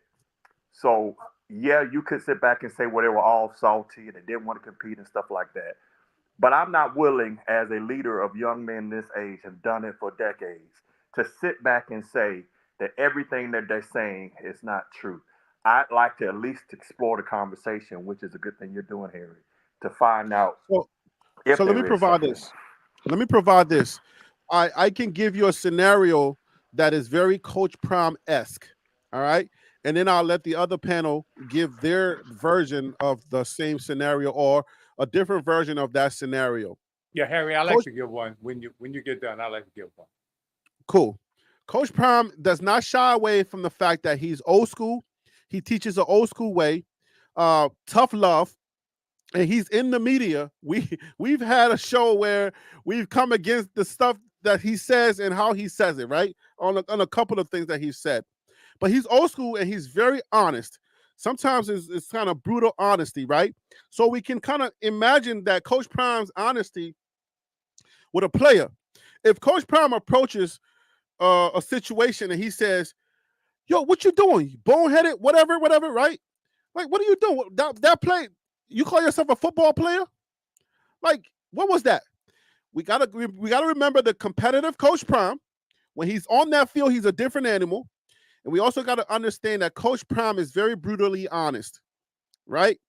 Now, we got to think about the intent of what he's saying. And sometimes we also say how these kids are different than our generation and some of the stuff that we were able to, let's say, glean from what people were saying to us. Certain things you can't say now because of the times that we're in, right? If you listen to comedians of yesterday, the way that they said certain things, it was different. So I would submit to say Coach Prime is teaching in an old school style or environment, and he's brutally honest, especially the way he's honest with his own kids. Like, one example, he's having a conversation with Shiloh, and he would tell Shiloh, what was that? Like, look at your drip. Your drip is not, you know what I'm saying? You're not on it right now.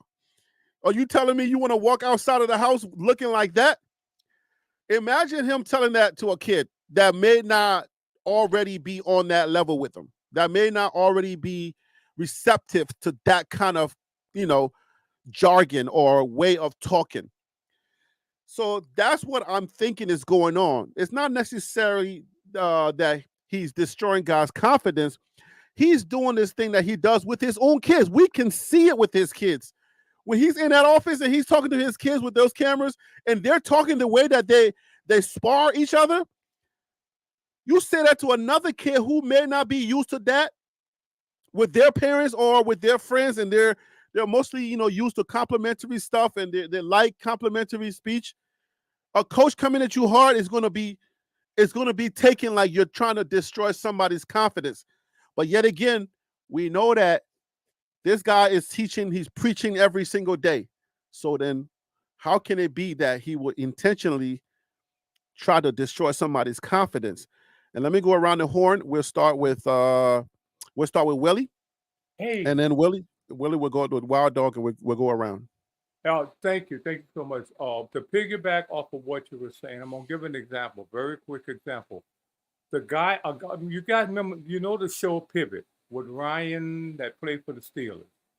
He gave an example when he was at LSU, and his coach would get on him like a dog, which is dog him out in front of players.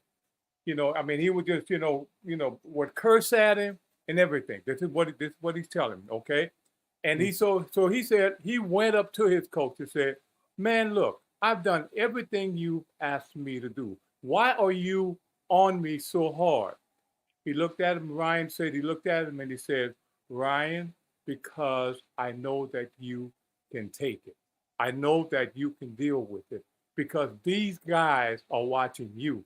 And what he was saying in essence, if I treat my best player like that, the rest of them won't stand a chance." And Ryan said that taught him something about, not getting all into his feelings. A coach get on you about something, seem like he's dogging you out. Maybe he's using you as an example for the kids that are around you. If you can, Ryan, if you could take it, that's telling them that they could take it too. That's what's up. Wild Dog, you got 30. Wild Dog, you got 30 seconds, brother. You might have to unmute. Yeah, it's like I had to click it like 3 times.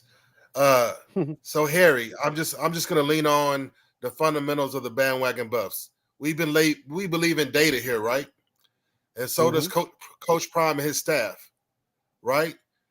Everything from the classroom to strength and conditioning to them watching the film of the practices. Everything is about data and facts. And if you can't, and with every resource in every situation, they're providing you maximum resources in every area, academically, strength and conditioning, and on the field. And if you can't give 100% in return to that 100% investment, it's been time for you to go. It's been time for you to go. We're dealing with young men. And every day, and some people laugh about it or complain about all the preaching and the teaching and the building up and developing. And if you can't respond with 100% work effort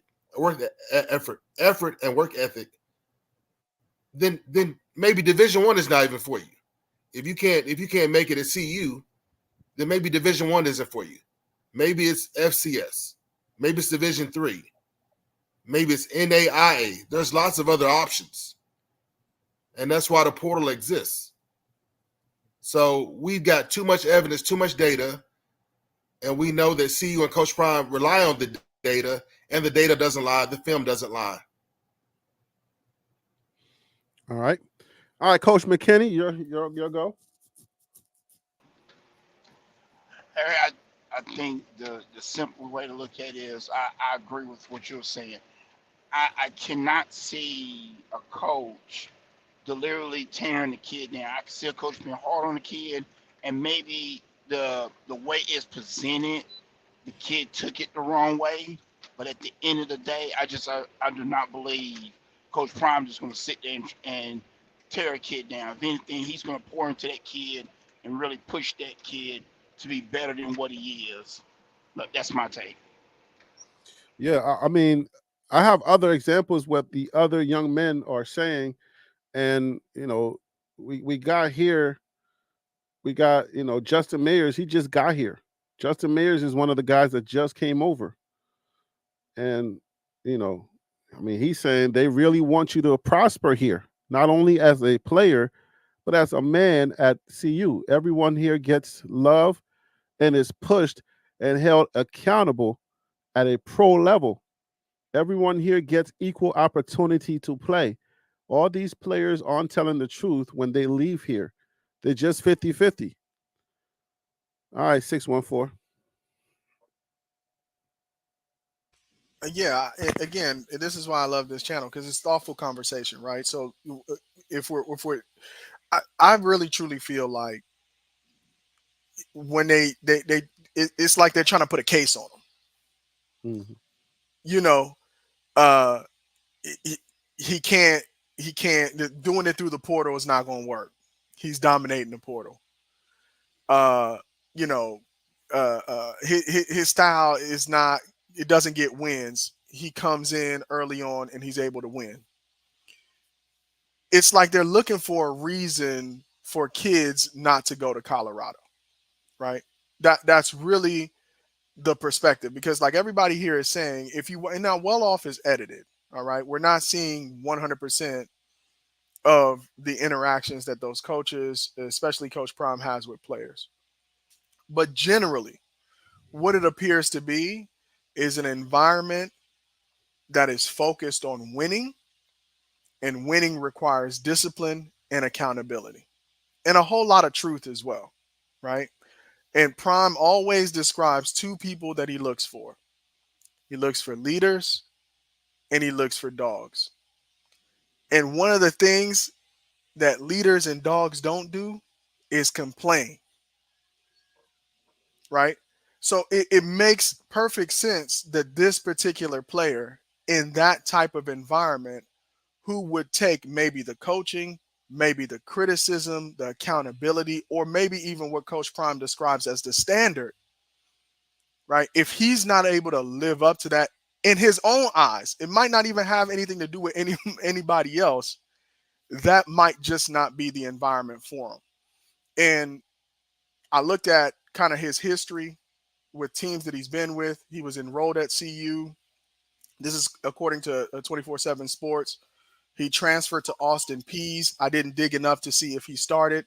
He's transferred again to UTEP, right? So wishing him all the best, but I think the case that he's trying to make, that CU is the kind of place where people are having their confidence stripped from them, the evidence, again, to Wild Dog, I just haven't been able to see it. All right, so I got another one. Let me share this one with y'all. It's another guy. That's it. There's a couple of them. Let me just say. Oh yeah, DC. I'll give you a second. Just a moment. Right. I just want people to know. I don't want this to seem like we're putting out a hit job on the young men. All right. I don't want this conversation to be skewed. I want to make sure that we're being fair on how we handle this, so that it doesn't seem like it's one way. Right. So please understand, people who may be hearing it. We're not trying to do a hit job on these kids. I'm not trying to prove Coach Prime right. Okay, go ahead, DC. What I was going to say is that when you look at things that you say, even if it's like a crime, from a crime perspective, but even just in the conversation perspective, there's some things that you can look at, and that's intent. And was it something that was hold on, done DC, by DC, hold on real quick. Was it DC, hold on real quick. Was DC, it can you hear me? Or was it malicious? DC's not hearing me. And can you guys hear me? Certainly am not going to assign that it was malicious to Prime at all. I mean, you have to have some clear things. Maybe it may have just been something recklessness, or let's say something. I can hear you, Harry. I can hear you. DC, can you hold on? Hold on. hold on 1 second, DC. I just want to make sure that nobody's disrespecting nobody in the chat, especially if you disrespect a woman. Because somebody said you're gonna let people disrespect women in your trolls disrespect women in your chat. Take control. If anybody is disrespecting anyone, please can y'all help me out, please? We don't do that around here. All right, guys. I just want to make sure ain't nobody disrespecting anyone, and especially to disrespect women around here. That's not, that's not accepted. I will block you. If you start doing that, you're gone. Go ahead, DC. I'm sorry. I just wanted to make sure I said that out loud. I didn't want to type it. I wanted to say that. Go ahead, DC. Sorry. Oh no. That needed to be said. That absolutely needed to be said. But again, Coach Prime's intent. Was it ignorance? Was it negligence, reckless, or malicious? I'm certainly not going to say it was malicious. Yeah, I won't even say reckless, but there may have been negligence. And the point I'm making what is what that specifically maybe, are you saying negligent is negligent? Can you give me an well, like, example for of example, something that he would? for Yeah. for example, let's say it's that I'm trying to think of a good example. We're talking about negligence, right? Correct? No, that word came Well, out of your mouth. that's what That's you what we just heard said. you That's say. Right. You come up with a scenario or a topic that Coach Prime would have said something that sound negligent to you. Well, let's say that football is a tough sport, so you got to have tough skin in that period. But let's say, for example, he was teaching a group a certain thing, DBs, a wide receiver, or something like that, and something was said to the effect of, something malicious would be like, none of y'all are ever going to do anything. You might as well go back to junior high because you all suck. That would be malicious. If you sit back and say it to a point where negligence was, may have been to a point where he just sit back and said, you know what? Hey, coach, whatever. You need to go on this portal because none of this stuff is working. All right. Now, to me, that would be okay, but to them, because sometimes it's dependent upon the person, that might have been a little negligent, even though they were busting their butt, or let's say, for example, they weren't understanding what was being asked of them at that moment. That may have been negligence. That, let's say, for example, Coach Prime saw something and he walked up on it, but he didn't really know exactly what was going on. That does happen. I've done that as a commander, which was a huge mistake.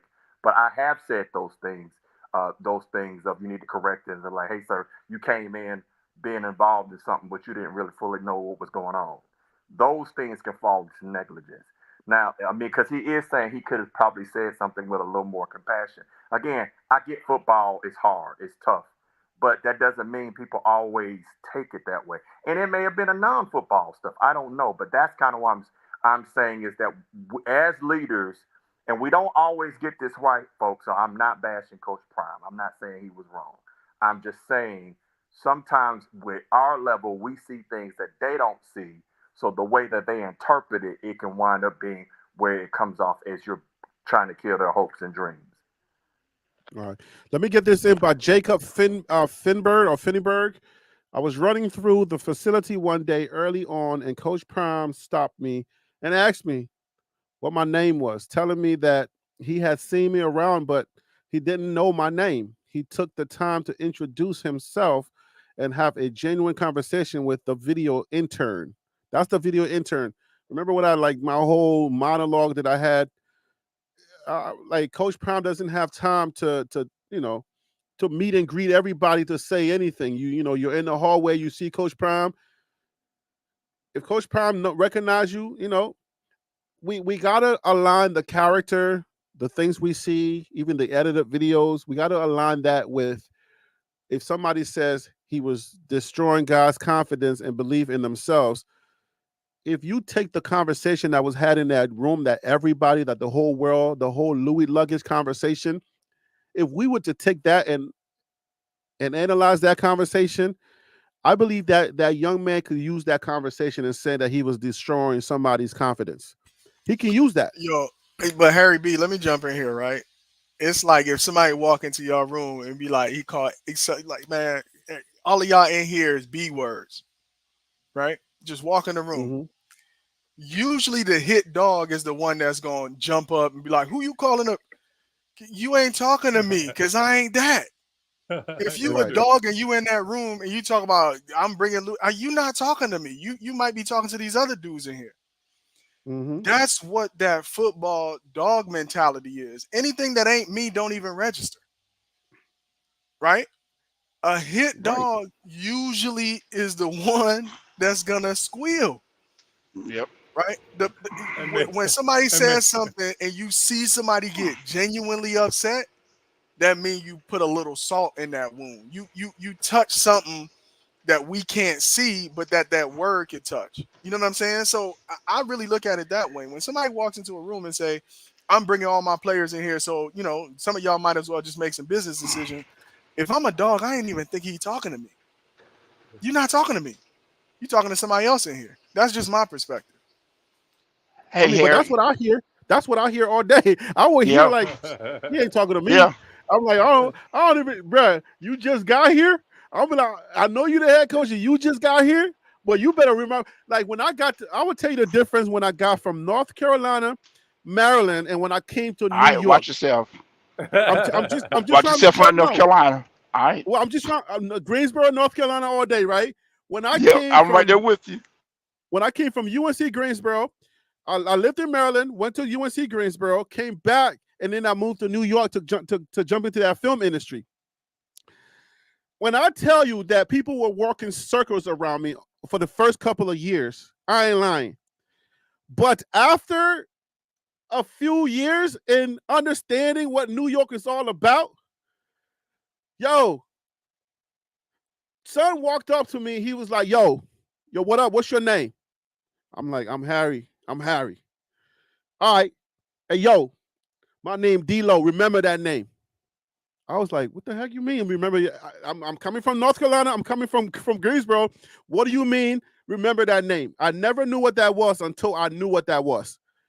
So now it's like Coach Prime walks into her room and he's like, yo, y'all might as well make that business decision and jump into that transfer portal. I'll be like, the New York in me will bark first. Be like, hey, yo, son, let me tell you something. I know you new to this place. You knew the Boulder, but my name Harry B. I'm gonna need you to remember that name because you don't even know what you're about to deal with right now.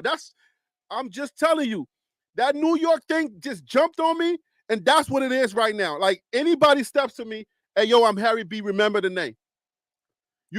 If you don't remember the name, I'm gonna make you remember my name. But everybody ain't got that because some people are still in Greensboro.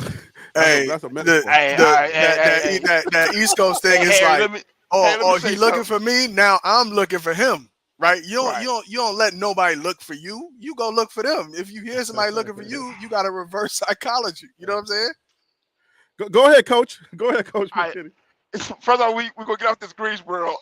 But anyway, That's where I went to school at. That's great. I love I know you did. Greensboro. You went to UNCG. Yeah, you went to UNCG. I got you. I'm an A&T, so I got you. Oh, you went to A&T. My mom went to A&T. Yeah, She graduated from A&T. yeah.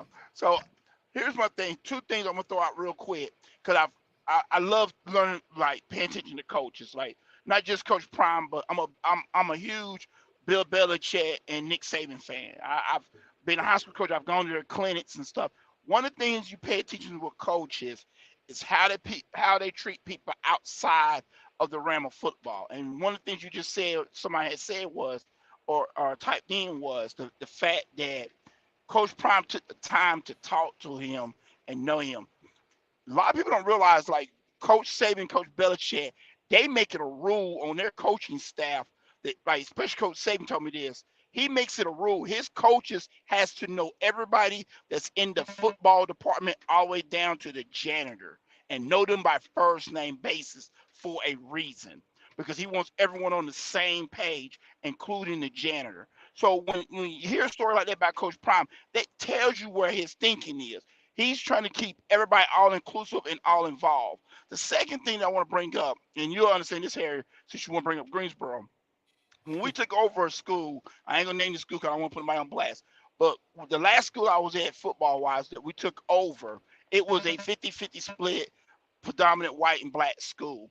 One of the things we asked our kids was, because we wanted to find out where the dogs at. We asked one of the kids on the team, if somebody walked up to you and slapped you, what would you do? And one of the kids' response was, Well, why would you do that, coach? That's not nice. So then we went to another kid that was from a different background and said the exact same thing to the kid. He was like, hey, if I walked up to you right now and slap you, what would you do? The kid was like, man, I slap your butt bad. You don't lost your mind. That lets you know what type of kid you got. So when you have a coach like Prime walk in the room and say, I'm going to get rid of everybody, the first thing that, like all of you guys were saying, that kid mentality should be in, I am your Louis luggage. I'm already here. So I guess you better put me on, you better make me look real good because I'm already here. That should have been that kid mentality. When he said he lost his confidence, I'm going to be honest, not to tear the kid down, maybe your confidence was already a little shaky. And that's not a Coach Prime problem. That's a me problem. True. That's why I'm thinking that whole this statement right here, he was destroying God's confidence and belief in themselves. This statement right here has a lot to do with that Louis luggage type of conversation. It may not have been in that room, but this is the same type of conversation that Coach was having with a lot of the young players, because he really, when he got there, he really needed to divide the room. He really needed to understand who was in that room. So when you start having those personal one-on-ones, you need to know who's in front of you, who's standing in front of you, because you just got here. So you need to have some tough conversations because you didn't got a lot of time to be having personal relationship with each one. So you're going to ask those kids in that locker room in Boulder, you're going to say, yo, if I slap you right now, bro, what would you do? If I spit on you, homie, what would be your response? If a kid tells you, hey, why would you spit on me? That ain't nice. Like, if I hear that, I'll be like, damn. Like, you know what I'm saying? Maybe because I'm from where I'm from and my experience. But when I hear a kid say, well, why would you spit on me? That ain't nice. At that moment, I know who that kid is. You see what I'm saying? I won't judge them and say they're soft, but I would know that the way that I deal with them will be different. You see what I'm saying? Like, I don't put them in a specific category because that kid would say, I destroyed their confidence if I said, hey, I'm about to get rid of you. If I was to just come out and say, I'm about to get rid of you because I don't think you're good enough to stay on this team, especially being coached by me. If Coach Prime says, yo, I'm about to get rid of you because I don't think you're good enough, I think that kid would say he was destroying God's confidence. Because that's the same kid that said, hey, why would you do that? That ain't nice. Because he's not understanding the conversation. He's not understanding. He's not picking up what I'm putting down. He don't understand the essence of what I'm saying. What he's hearing is bruising his ego or is bruising his whatever he had, the way that he grew up, the way that he heard things all his life. He's literally hearing, I'm getting rid of you. What you gonna do about it? That's all he's literally here. This kid is literally hearing, I'm about to get rid of you. So let me throw this at everybody. Can you be emotionally sensitive and a dog at the same time?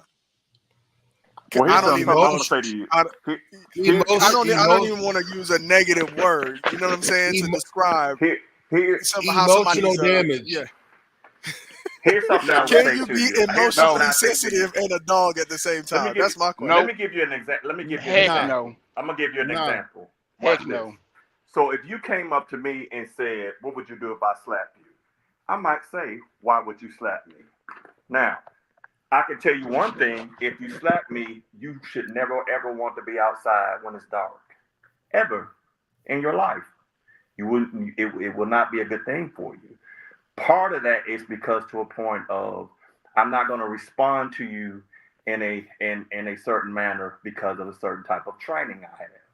I'm going to watch you and I'm going to get you, but I'm not going to let you know. I want you to think what you think. You see, there's a difference. When you come sometimes with that, there are kids like that where... That sounds evil. DC. It is. I'm going to get you. But the bottom line is, it is, but I don't ever want you, but you'll never see it coming. What I'm using as an example of, there are kids, trust me, there are kids out there like that. Now, I do, back to the context of what you're saying. That sounds like the Menendez brothers. Oh man, I mean, but the thing is that that's something that because of particular type of training. I'm gonna leave it at that. The other Hey, thing, though, I was Yeah, that no, I'm sorry. Go ahead. Go ahead. I'm sorry. what I would say is that sometimes those kids are not going to, because I'm gonna be honest with you. Most of the kids, some of these kids that jump up, I'm gonna do X, Y, and D. I'm gonna do that. Ain't gonna bust a grape. So sometimes you have. So I'm making that point to say sometimes you get one thing, and then sometimes you have false bravado.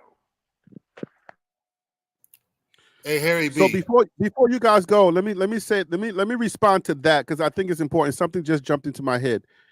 Remember, I said once you get the answer, you're not necessarily judging that kid because there are dogs that were raised not in the hood or they weren't raised amongst aggressive people. They don't have aggressive tendencies, so they will ask you, "Why would you slap me? That ain't nice, right?" So from that point, what you're going to do to the way that you deal with them is you will start using other tests. You will start using other ways. Remember, Coach Prime is he's not cut and dry. He's not like, oh, okay, if the kid he didn't say it this way, then I'm not gonna deal with him at all. Remember now, he does all of that tough talking to kind of see who's who, and then he puts you on the field. Now, once he recognizes you're a dog on the field, then he be like, oh, okay, I see who you are. I see what it is. Then he deals with you that way. But let's say you say, well, why would you slap me? That ain't nice. And then he puts you on the field and you're not producing. And then he starts to, he goes into second gear, like try to bring something out of you and he's still not seeing that thing. Then he's going to get, you know what I'm saying? Then he has to make a decision. It's either going to be you or it's going to be me. It ain't going to be me. So you got to make a decision. And then he tells you, hey, man, you might want to jump into that transfer portal. Now, the kid that for this entire time, why you want to slap me? That ain't nice. He can't produce on the field. When you tell him again, jump into the transfer portal, that's a killer right there for him. Go ahead, Wild Dog. Harry B. I know DC and I have similar backgrounds, but I guess the way I was brought up, and then all the time I spent in football, it's like my response and the response I see is that I don't see anyone that can put a slap on me worth my response. Find somebody that can slap me that would garner a response. I don't see anyone. Even you, Coach. That's the real definite response. That shuts it down. That prevents the slap. And it's fully evident of what you have and what you're capable of. Like no one knows what you're capable of at that point. But they know they want you to rock with them. Like DC said, if you go out in the dark, who do you want walking with you? It's me. If you walking down a dark alley, and you had to have one person to pick to have with you, it's me. All these stay soft marshmallows. You know why I say stay soft marshmallow, Harry? You know, because it's a marshmallow that looks nice, right? It feels firm to the touch. But when you go to toast it over the fire, right? You got to keep it away from the fire. It'll toast up real nice and easy. But if you let it get anywhere near the fire, let alone in the fire, guess what happens? It catches flame and almost explodes immediately. That's a stay soft marshmallow. Looks the part, feels like the part, but it cannot stand any kind of heat. It burns up from the inside out. Hey, 614, can you repeat the question again, please? It's overly simplistic, so I'm having conversations in the chat about it. But can you be emotionally sensitive? And what I meant, and I can be more specific here, can you be an emotionally sensitive football player and still be a dog? Right? Your response to this old school, like we all grew up with, style of coaching. Can you be both emotionally sensitive and a dog at the same time? I'm going to say no. And the reason I'm going to say no is because when you are a football player, you are taking on the attitude, first of all, as a dog. We all know the nature of a pit bull. He'll tear you apart. Okay? And then you're in the heart of battle. If you look at it like gladiators do, I watch a lot of gladiators movies, and I love those movies, man, because those guys don't play, because they know they take. Oh, good. I just thought of something. They know that their lives are in line. They're fighting for their lives, literally. They're fighting for their lives. There's no time for me to be compassionate if I'm in the heat of battle. Now, if I'm not in the heat of battle, that trait may come out. Does that make a little bit of sense, guys? If I'm in the heat of battle and I'm training to be a warrior or training to be a gladiator, I ain't got no time for foolishness because I'm fighting for my life. These guys haven't taken it to that point, and Prime tried to tell them that. He said, "What is your why? Why are you doing this? If you don't have a why, you're not going to be the dog that we need. If you don't have a why, you're not going to be the dog that we need on this team." Wow. I think it'd be hard to play with emotions. You can't. I think you can be emotion. You can definitely deal with your emotions, but there are some. You know what? 614. I think you can have both, but I think more so on the spectrum. Like I said, I think it could go both ways, honestly. Because I've seen it with some people that may act emotional. I mean, Wild Dog led to. They're soft as mushrooms. I mean, I remember a time being a police officer, folks would say all kind of crazy stuff too. I couldn't react to that. If you touch me, that's a different thing. If you try to hurt me, I'm going to deal with that. I'm going to give you what you earned. But I do think at that age level now that the emotions, you do want people that show that natural aggression. Shouldn't have to pull it out of you, so I can get with that. Harry B, you breaking all kinds of social norms. You got black men on here having conversations about emotions and the impact of words on people's self-esteem. Man, you gotta clap it up for yourself, my brother. These conversations are rare. But I agree. I give myself pats on the back all the time. So I try to do it. I try not to do it loud too many times because it gets weird. But listen, Surfer Boy 3000. Now let's have this conversation and then we'll close out. We got 5 more minutes, guys. It's supposed to be short. Harry, I have been listening for a while. Here was the major issue with bringing my Louis luggage conversation. He embarrassed those kids and he did it in front of the world. And I think at this point, and I'll tell you this is going to be my answer to this. I'm glad he did that. And it's not the soft side of Harry saying this. It's not the understanding side of Harry saying this. Is the what Coach Prime is trying to achieve part of Harry understanding this. Because Coach Prime had to divide that room in a very quick way. There's no other way to divide this room but to try to get straight at the heart of the dogs. You don't have time to play patty cakes. You don't have time to figure out each kid and why he's doing the things that he's doing. Now, there are different types of players.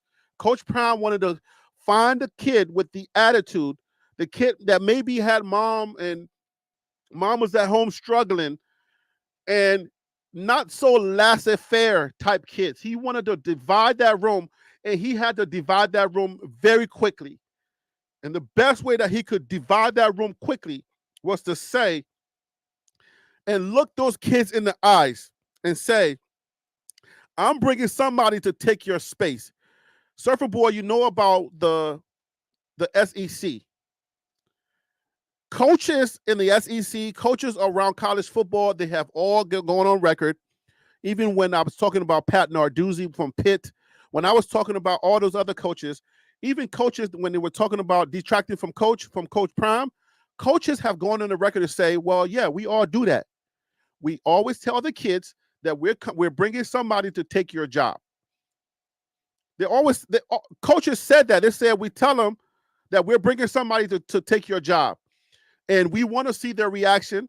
And then we want to also see them step up to the plate and see what they're going to do, because this is not a babysitting job. This is not preschool where we're holding hands. Not everybody get a participating trophy here.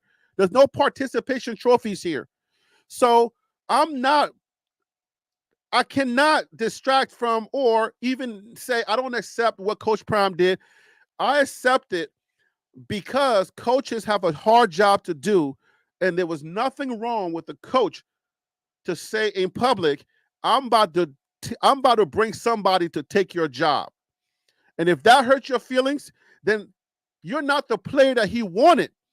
He had to divide that room. He wanted to divide the room from players whose feelings were going to be hurt and players who were going to take that challenge and say, all right, I don't know about that luggage. It's about to be some Walmart handbags, if you ask me, because I know I'm about that life. If you about that life, then let me see you. Then stop.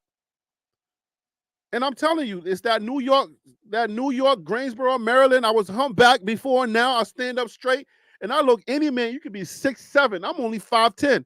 You be 6'7". I look at you, be like, homeboy, you don't even know what's about to hit you.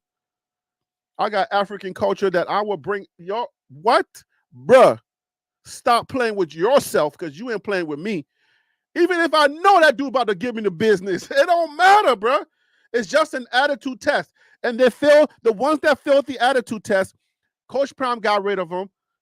And the ones that wanted to stay, the Trevor Woods, the Charlie offered those are the ones that he wanted. And then he's adding guys to the team that are going to help him to win. And that's all he's trying to do. He ain't trying to babysit nobody. He ain't got no time to do that. And if we still got players, which we do, Charlie Offerdahl, and if anybody else from that 1-11 team, that's the proof of what Coach Prime is looking for in every player that steps on CU campus. If we got anybody left from that 1-11 team and sticking it out, hey, that's the proof right there. That's enough proof for me. Look, this is what I need to win. This is what it's going to take to win. What you left me with, I can't win with that. So I have to put myself in a position to win. You're expecting me to fail. You expecting me not to make it. I'm prime time, Dion time, whatever you want to call me. And I cannot allow that to happen. So that's why he did what he did and said what he said. I'm bringing in some new players. Stay if you want to. My thing would be, if I'm a dog, okay, well then I'm staying. I'll counter you with that. If Don't I'm counter. a dog, I got a question for you, DC. Don't counter. Okay. What is the positive out of this for this young man? What do you think he achieved from this? there was no net gain on this at all. I don't think this helped them. I think this was something better left alone. That's something that you speak with your actions, because it's words. And I just didn't see, when you sum total of it, it wasn't a win for him. You're a military guy, right? That's why I asked you that question. Yeah. So when you're giving a young man advice, and you've been advising young men for years, for over 20 years, are you more so on the net positive? Are you more so trying to help them to make sure that the decision they're making is trying to help them? What advice are you giving this young man if this is a net negative? Like, what advice do you give him? I would tell them that doing this, you have to understand that folks are gonna that the person with the bigger microphone will get more response. So whatever you say is going to be shredded. So the best thing that you can do is, people can tear down your words, but they can't tear down your actions. You go somewhere and you ball out. I don't care where it is. You make sure that you're all this or that or whatever it is. So that's what I would tell them, is that I know you're pissed. Even if it was true, I'd say, I got it. I understand X, Y, and Z. But saying it does not change your situation. You have to show people who you are. And that's why I always often with young people, when they get upset, because they get all on social media and say stuff like that, I always say that thing that I've heard Judge Milian say. She said, say it, forget it, write it, regret it. And it just wasn't a win for him. Surfer Boy, I submit to you that if Coach Prime didn't say that on YouTube, but he said it behind closed doors, it'll net the same results. So I hear you. I know what you stand for. I know what you mean. I get it. But a young person that has this type of attitude, that has this type of thinking, I don't care if Coach Prime, this kid is talking about being an extra, feeling like an extra, and crying because he felt like an extra. Bro, I rode the bench in Prince George's County High School because I wanted to try American football. And ain't nobody, I didn't grow up with American football. I only tried it, 1 or 2 years? Was it 1 or 2 years? I wasn't good at it. But I wasn't crying, bro. Like, I wasn't sitting there crying like, oh my gosh, I'm not playing. I feel like an extra. I was an extra, and I didn't take it personal. So I submit to you that even this conversation, if it doesn't doesn't get on YouTube, I promise you that kid would take it the same way. There's no other way that he takes this, because that's just his makeup. That's his makeup. So I want to end with this tonight. I want everybody to go around, and I want to hear your takeaway, and then give advice to the future kids doing the same thing. And DC, we'll start with you. We're going to end with that. All right. So one thing I'd say is that definitely that these things like this don't give you any gain. There was nothing, basically you help somebody sell papers. You help somebody get clicks. I am going to say Shedeur should not have jumped in this himself. I get it, folks saying it, but if I'm going to sit there and tell that kid there was nothing for him to win there was not anything for Shedeur to win. Go get drafted. Go get that number 1 pick. You got work to do. If he's mid and you're all the way up here, why are you even talking? You got stuff to do greater than that. And that's what I think when we talk to these young people that have emotions. And then I like what 614 saying is black men. It's not that we have emotions, and people keep saying men don't show no emotions. That's a lie. I've seen far too many people for us to start saying, men, we got emotions. What we have to do is be measured with it. We have to control it. That is what that will make you a great man. So good job, Harry. That's a great subject. And man, I'm gonna keep rocking with you. That's what's up. All right, DC. Tennis. Give him advice. Talk to him. Your microphone.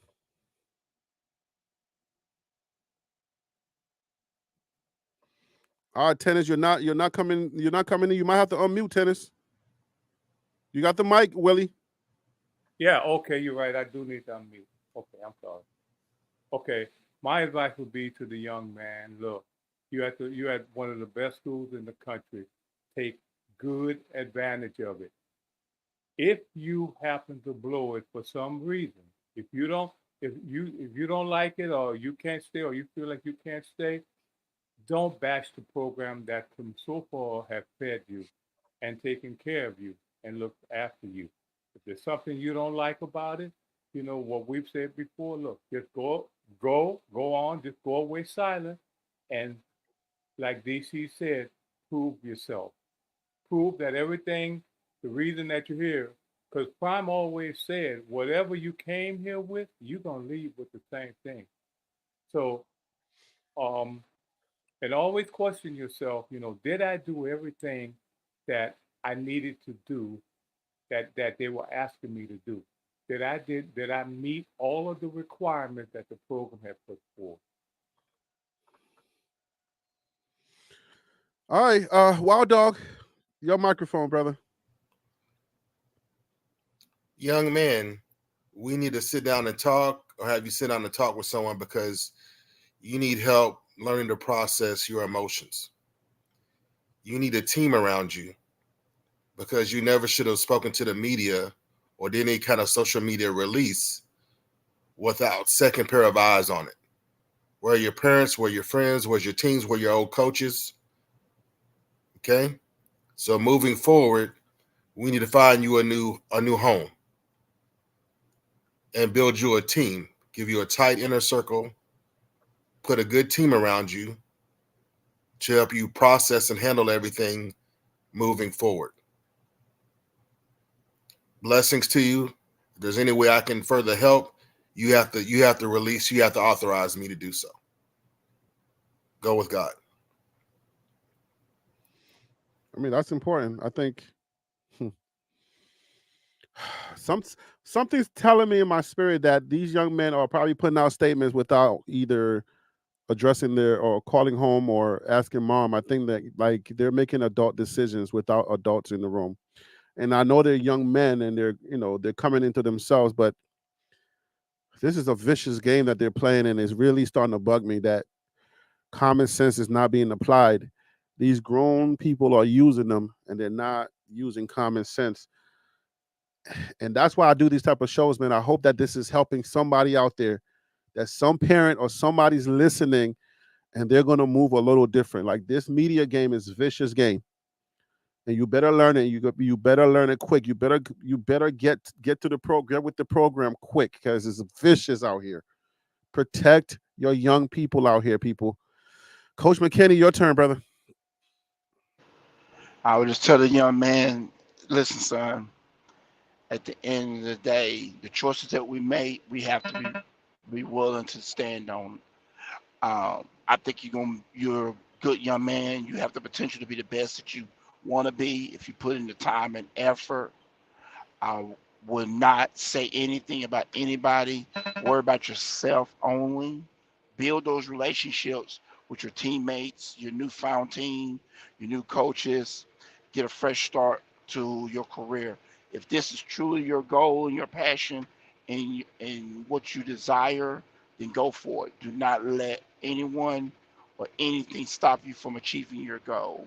Continue to work hard, stay prayed up, and just keep working, keep striving for your ultimate goal, which is the NFL, I would assume.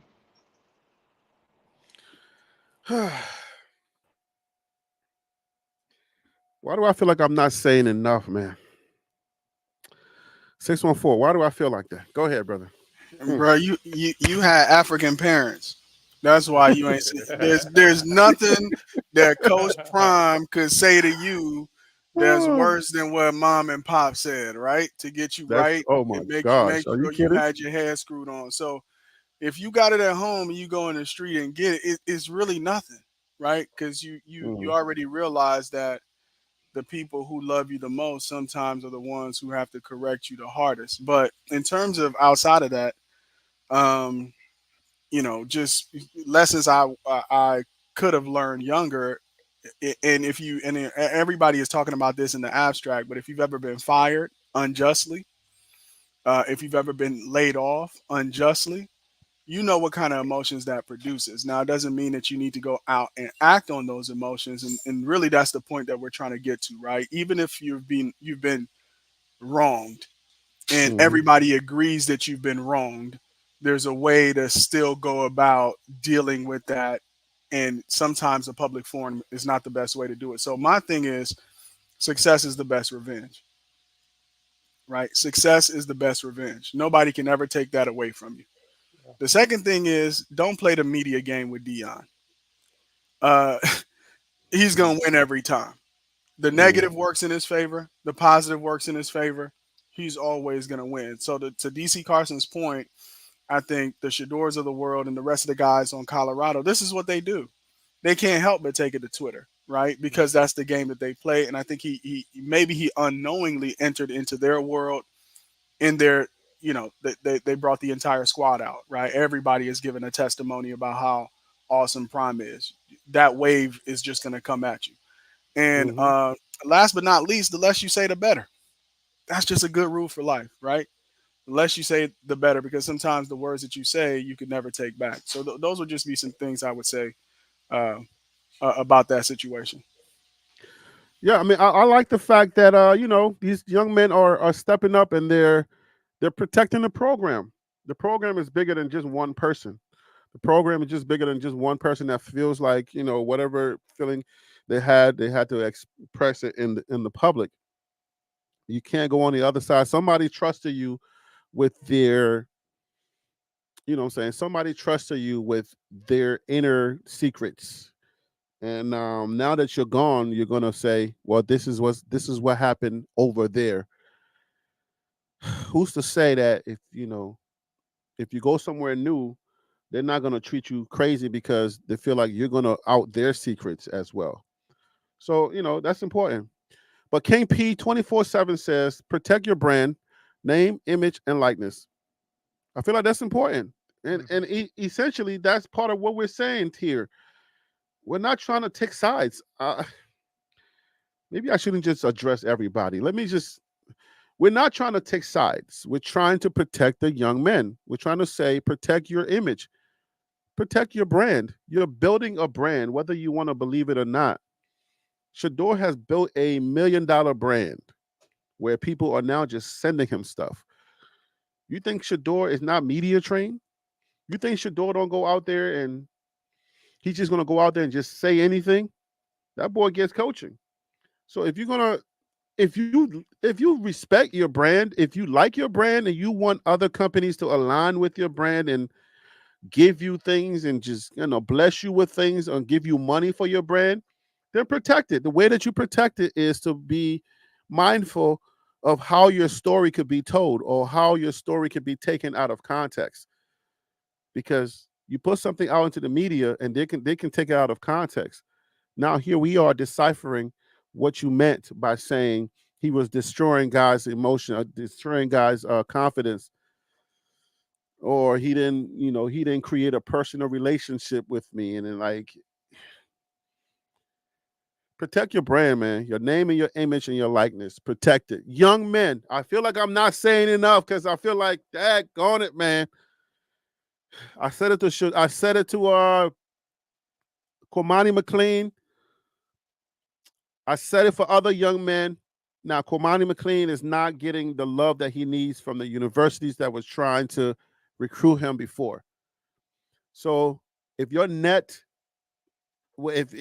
getting a net gain on this stuff, then you got to ask yourself, was it worth it?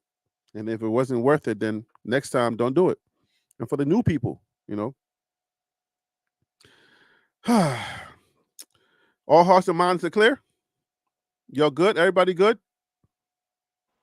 No, I got Another great show, man. I got to jump, but I appreciate y'all, fellas. Have a good night. Appreciate All right, it. man. Take care, brother. I just got one thing to say, Harry, and that is that I think people need to understand your show is about comparison and contrast. So when we sit back, it is absolutely possible to give, like for example, I think Coach Prime is a phenomenal marketer, phenomenal player, a great coach. But I can sit back and say sometimes things may be said the wrong way at the wrong time. And I think that we've got to get to a point of, as we wrap this up, going back into the young men, is that it is okay to have these conversations. And I think that because part of that is it helps these kids to see both sides of it. It helps these kids to learn things. One day, somebody's going to be clicking on this show 10 years from now and hear some of the conversations and the whole experience that Colorado has, which hopefully it's going to be a fantastic experience. It is a learning experience. But I think that we've got to get out the thing of automatically even having a discussion or somehow it's shade towards them. It's not. I think you did a great job because you dealt with emotions, and big props to you. I just need to, it's bugging my spirit to watch how sometimes people are even afraid to have the conversation or they try to shut it down because this was good, bro. So big ups to you. But you know what? To add to what you're saying, let me handle a little bit of business. Willie, hold on. Let me handle some business. Okay. Wild Dog, thank you for the gift of membership. Bishop Frank from Newkirk, thank you for becoming a new member. And thank you, Wild Dog, for gifting that membership. I appreciate you. The membership is growing, and we are getting bigger and bigger. And to become a member, you can click on that join button. I have different tiers of membership. I have content that I'm going to be dropping for members only. I do have a couple of videos on there, but I want to thank everybody for that's currently a member. Prime 101 is a new member. Marie S is a new member, and I want to thank all the new members for becoming a member. Go ahead, Willie, so we can close out. Okay. To add to what you're saying, DC, I'm not disagreeing with you, but there's a show I had to unsubscribe to, and because they use the same premises, we're fans, but you know, we're gonna tell the truth. And the truth is that they bring out things that we're talking about now. But I'm gonna tell you, DC, if you are a connoisseur of people, I'm gonna put it to you like that, and you can hear when there's malice, when somebody is saying something out of love, and somebody is saying something to be con- totally critical, to where, well, yeah, we're fans, but, and then all I hear is the other side, the but. And that causes me, and I've listened to this person several times, you know, great brother and everything. But the the the conversation have a tendency to be one-sided with him. And I mean, like, and I couldn't take it anymore, man. Here we have an intelligent conversation. We talk about things, we go back and forth, but everybody's attitude here is right. But I'll listen to some other guys, man, this other guy, man, dude, and I had to back away. I used to listen to him regularly. I had to back away. So what you're saying is true. We need to do that, but we need to do it in a kind way, a loving way. I'm not here to discipline Coach Prime. It's not my job to discipline him. Coach Job is been around this game a long time. He's a grown man. He's grown. There's no way I'm going to do anything to discipline him. Now, if I had something and said, well, no, I don't agree with that, then I'm going to leave it alone. But I'm not going to keep talking on it over and over and over again. And that's when Shoot your yo, your boy said, bro, you've been stuck at 12.6 since you started this NT Prime BS. You was growing though, like wildfire. Haven't moved in months though. Wonder why. You paying close attention to my numbers, ain't you? They're increasing. Numbers increasing. Yeah. Yo, but he's paying close attention to my numbers. Like, that's good. I Right. appreciate you, man. I appreciate you. Listen, man, I appreciate you. I really want you to understand this is not called anti-prime. This is called solution based. It's called, you hear other sides, you hear other people's opinions, and you try to help. But there are other ways to look at things. And if I'm just surrounding myself with a bunch of people who just want to hear one side, then I have to shed my weight of the other people who are just here to say I need to be just one side. And if I'm with a bunch of yes men, then my authenticity and my true self is not, I'm not being who I am. And that's why I had to make sure that I start building a show that people can kind of like get something from. You know what I'm saying? If I'm just a cheerleader and I'm just saying, no matter what, I can't stand up for the young men, even though my spirit is calling for standing up for the young men, where I have a show where I say, y'all need to stop talking about the young men. Y'all need to put some respect on their name when they leave. Don't disparage them. If I can't say that stuff, then who am I really? Who am I if I get a show, what does the Bible say? You gain the entire world but lose your soul. Who am I if I gain all of these subscribers, but something inside of me, the desires and the things that really makes me who I am, that's tugging on me, when I'm getting a message from God and God's like, no, I don't need you to deal with Cormani this way. I don't need you to go out there and start saying a bunch of stuff about Cormani and get the people that are for Prime to go woo, woo, woo, woo, and then get all of the Prime people and lose who I am. Then that's a disservice to God, and a disservice to how he wired how I am. So I had to start going more about how I'm wired. When I see truth, when I see somewhere where people are doing the wrong thing, I'm gonna speak to that and shoot. That's what I'm doing. And I've come to grips with being okay with who I am and with how my show is growing, because God is taking care of me regardless. And I can share this with you. I make a lot more money than a lot of the people that you see with a lot of the subscriptions, because you have no idea how I make money. The people that support me, I make a lot more money monthly than they do. I know because I run YouTube, because I have a channel and I know how YouTube works. So I make a lot more money than a lot of those people that have 22,000 subscribers, 50,000 subscribers. I make a lot more money than they do. I just want you to know that, just in case you're counting my pockets. You're in my pockets right now. So I want you to know that I'm not hurting. And I'm trying to help those people to make the same amount of money that I'm making, to hunker down and get a base, to understand what their base really needs. I'd rather have 12,600 people that really locked into me and are really supporting me, like a Wild Dog that's gifting membership, like a Bishop Frank that's becoming a new member. People who I don't even have much to provide yet, but they're still here. People who will go on a 7-hour journey with me on a live that stuck with me. I'd rather do that and have those authentic people around me than to have 20,000 people that's going to curse me out, that don't care about me. They can say whatever they want to say to women in my chat. They can do whatever they want to do. I'd rather not have that. I'd rather have an authentic community that respect everybody around each other, that I can get a retired airman like DC Carson to come on here and give his side of the story. This is a young man that retired at 50-some years old, and he gets to share his knowledge with me every night. I get a tennis coach to share their knowledge with me.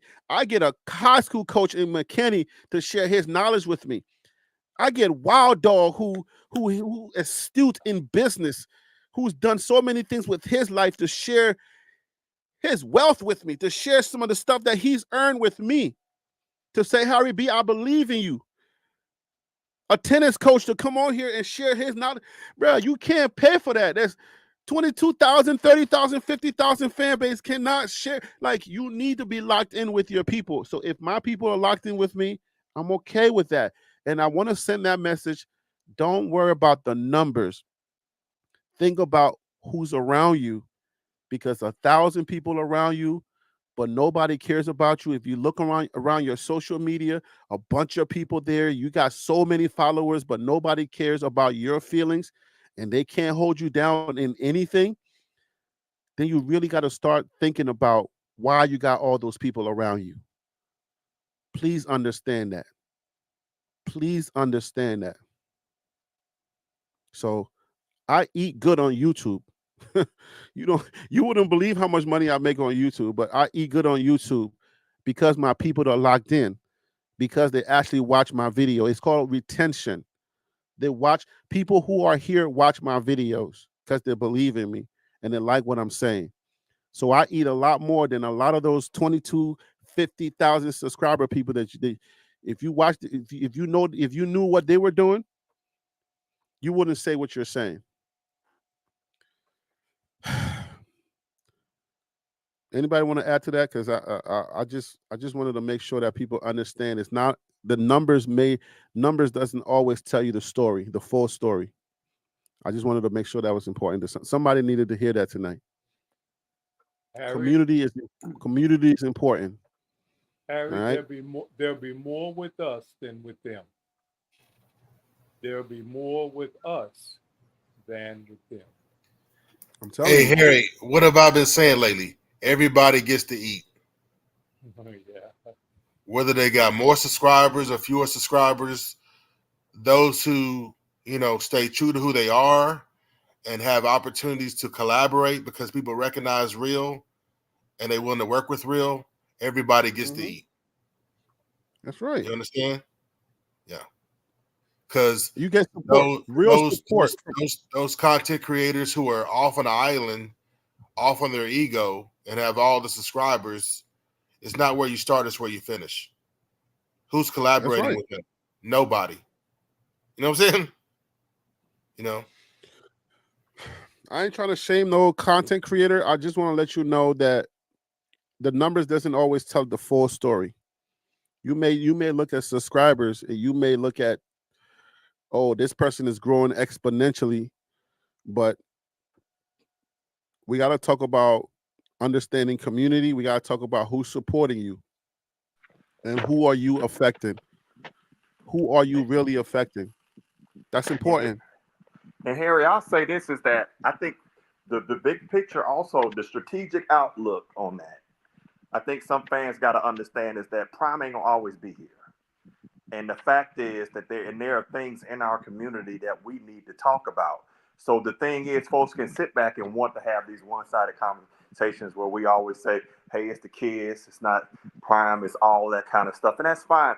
People can do that. But then once that person's gone, what do you have to talk about? You've established a very narrow scope of not being able to branch off into something else. And that's not knocking any content creator. It's just saying the nature of the business. If all you can do is one thing, put it like this, if all you can do is race one horse, when the one horse is gone, you have nothing to race. You out the game. And so you gotta allow Harry to have that, because there's channels been on, and I've been listening to sports talk for decades. And I'm here to tell you, what Harry does is exactly how it is. If you only have a cheer channel, and I know folks just you don't want to have anybody ever say anything negative about Prime. I like Coach Sanders, but again, a lot of this stuff reflects life. And you got to be able to have those conversations. If you can't have those conversations, I don't know what to say to you. That's true. Yeah, I mean, DC's right. Like, nobody here bashes Proms. If anybody, like, even if DC was to say something and that sounded a little weird, I'll check him. If I said something that sounded a little weird, he'll check me. You see what I'm saying? So it's like when you have good men around you, good men, and sometimes I have some women, like I have Marie, I have Prime Effect 101 come on sometimes. Like when you have good people around you, you check each other. And that's what it's about. We try to make sure, hey man, you out of pocket. Hey man, I got pushback. Nah, Prime ain't doing that. No, that's not what Prime said. So that's what this show is about. I want you to know, like, so just think about it. If you think that I bash Prime, then you're not. This is not the community for you. I want you to understand. I never bash the kids. No kids that ever leave CU, you will ever hear me say anything negative about them. You see what I'm saying? I'm always giving advice. I gave Komani advice. All the young men, go to my shorts page. I also give advice, or I would say something nice, even to his daughter. When people saying that she's a bum, I said, no, this girl, she got some skills here. She maybe just need to take a step back. But you're going to hear what you want to hear. You're going to decipher what you want to decipher, and it's okay. But I want to be, when I go to sleep, I want to say that at least I helped somebody. Somebody learned something from my show. Somebody got something from it. There was a time where people didn't come on this panel, but once they started to understand where the show was going, they started coming. Mm-hmm. So, and then we started building a community, and we're still building. It's going to get better. Trust me. Like DC said, we're going to have conversations. We have conversations. If Prime is not doing football no more, we can still, my community will still be here having conversations like, yo, Harry B, what you got cooking today? Mm-hmm. So, and I want every other creator that's out there to take this and run with it. Please do it. Like, take it and run with it. If you are amongst a bunch of yes men, that's not a good place to be, because what happens when they turn their backs on you is usually ugly, because they're controlling who you are. You're not having a communication. You're not communicating with them. They're just controlling how you do business. And when they're done with you, oh my gosh, it's vicious. When they're done with you, when people who you've been pandering to, when they're done with you, it's ugly. We human beings, we are ugly people. I'm telling you, you can go chair, and as long as you're doing their bidding, they're going to support you. But the second that you stop doing their bidding and you want to have an opinion, boy, they will chew you and throw you out. And that's not a good community to have. It's not lasting. So I just pivoted and said, well, I might as well just be myself. I might as well tell people I'm a bandwagon buff. There's a lot of people that come here and they tell me, oh, you a bandwagon buff. Clown emoji, laughing face. Oh, you don't know anything about football. Clown emoji, laughing face. You know what I'm saying? But like, at least I'm truthful. At least I tell you straight up, I need the clicks. I can be open and fair, and I'm like, I can go to sleep and sleep well without feeling like I did somebody dirty or I did somebody wrong, and if I did somebody dirty or wrong, I would say I'm sorry if I did you wrong. Like I can say that. That's what a man is supposed to be. Unfortunately, I can't say the same for everybody. Yeah. Gentlemen, you've been wonderful on the panel. Ladies and gentlemen in the chat, you guys are wonderful. Thank you for holding me down always. Hey, man, I appreciate y'all. And y'all know that, right? Oh yeah. All right, cool. Absolutely. Cool. All hearts and 100%. minds are clear. Cool. Thank you, Wild Dog. Thank you, Coach McKinney, for coming on today. Tennis Channel, thank you for coming, DC. I respect all of y'all. Y'all have a great night, and I will see y'all on Friday, unless there is another, reason for me to come on here and spaz on somebody or something. All right? Y'all have a good one. All right. Blessings. Good night, night, guys. guys. All right, good night. God bless everyone.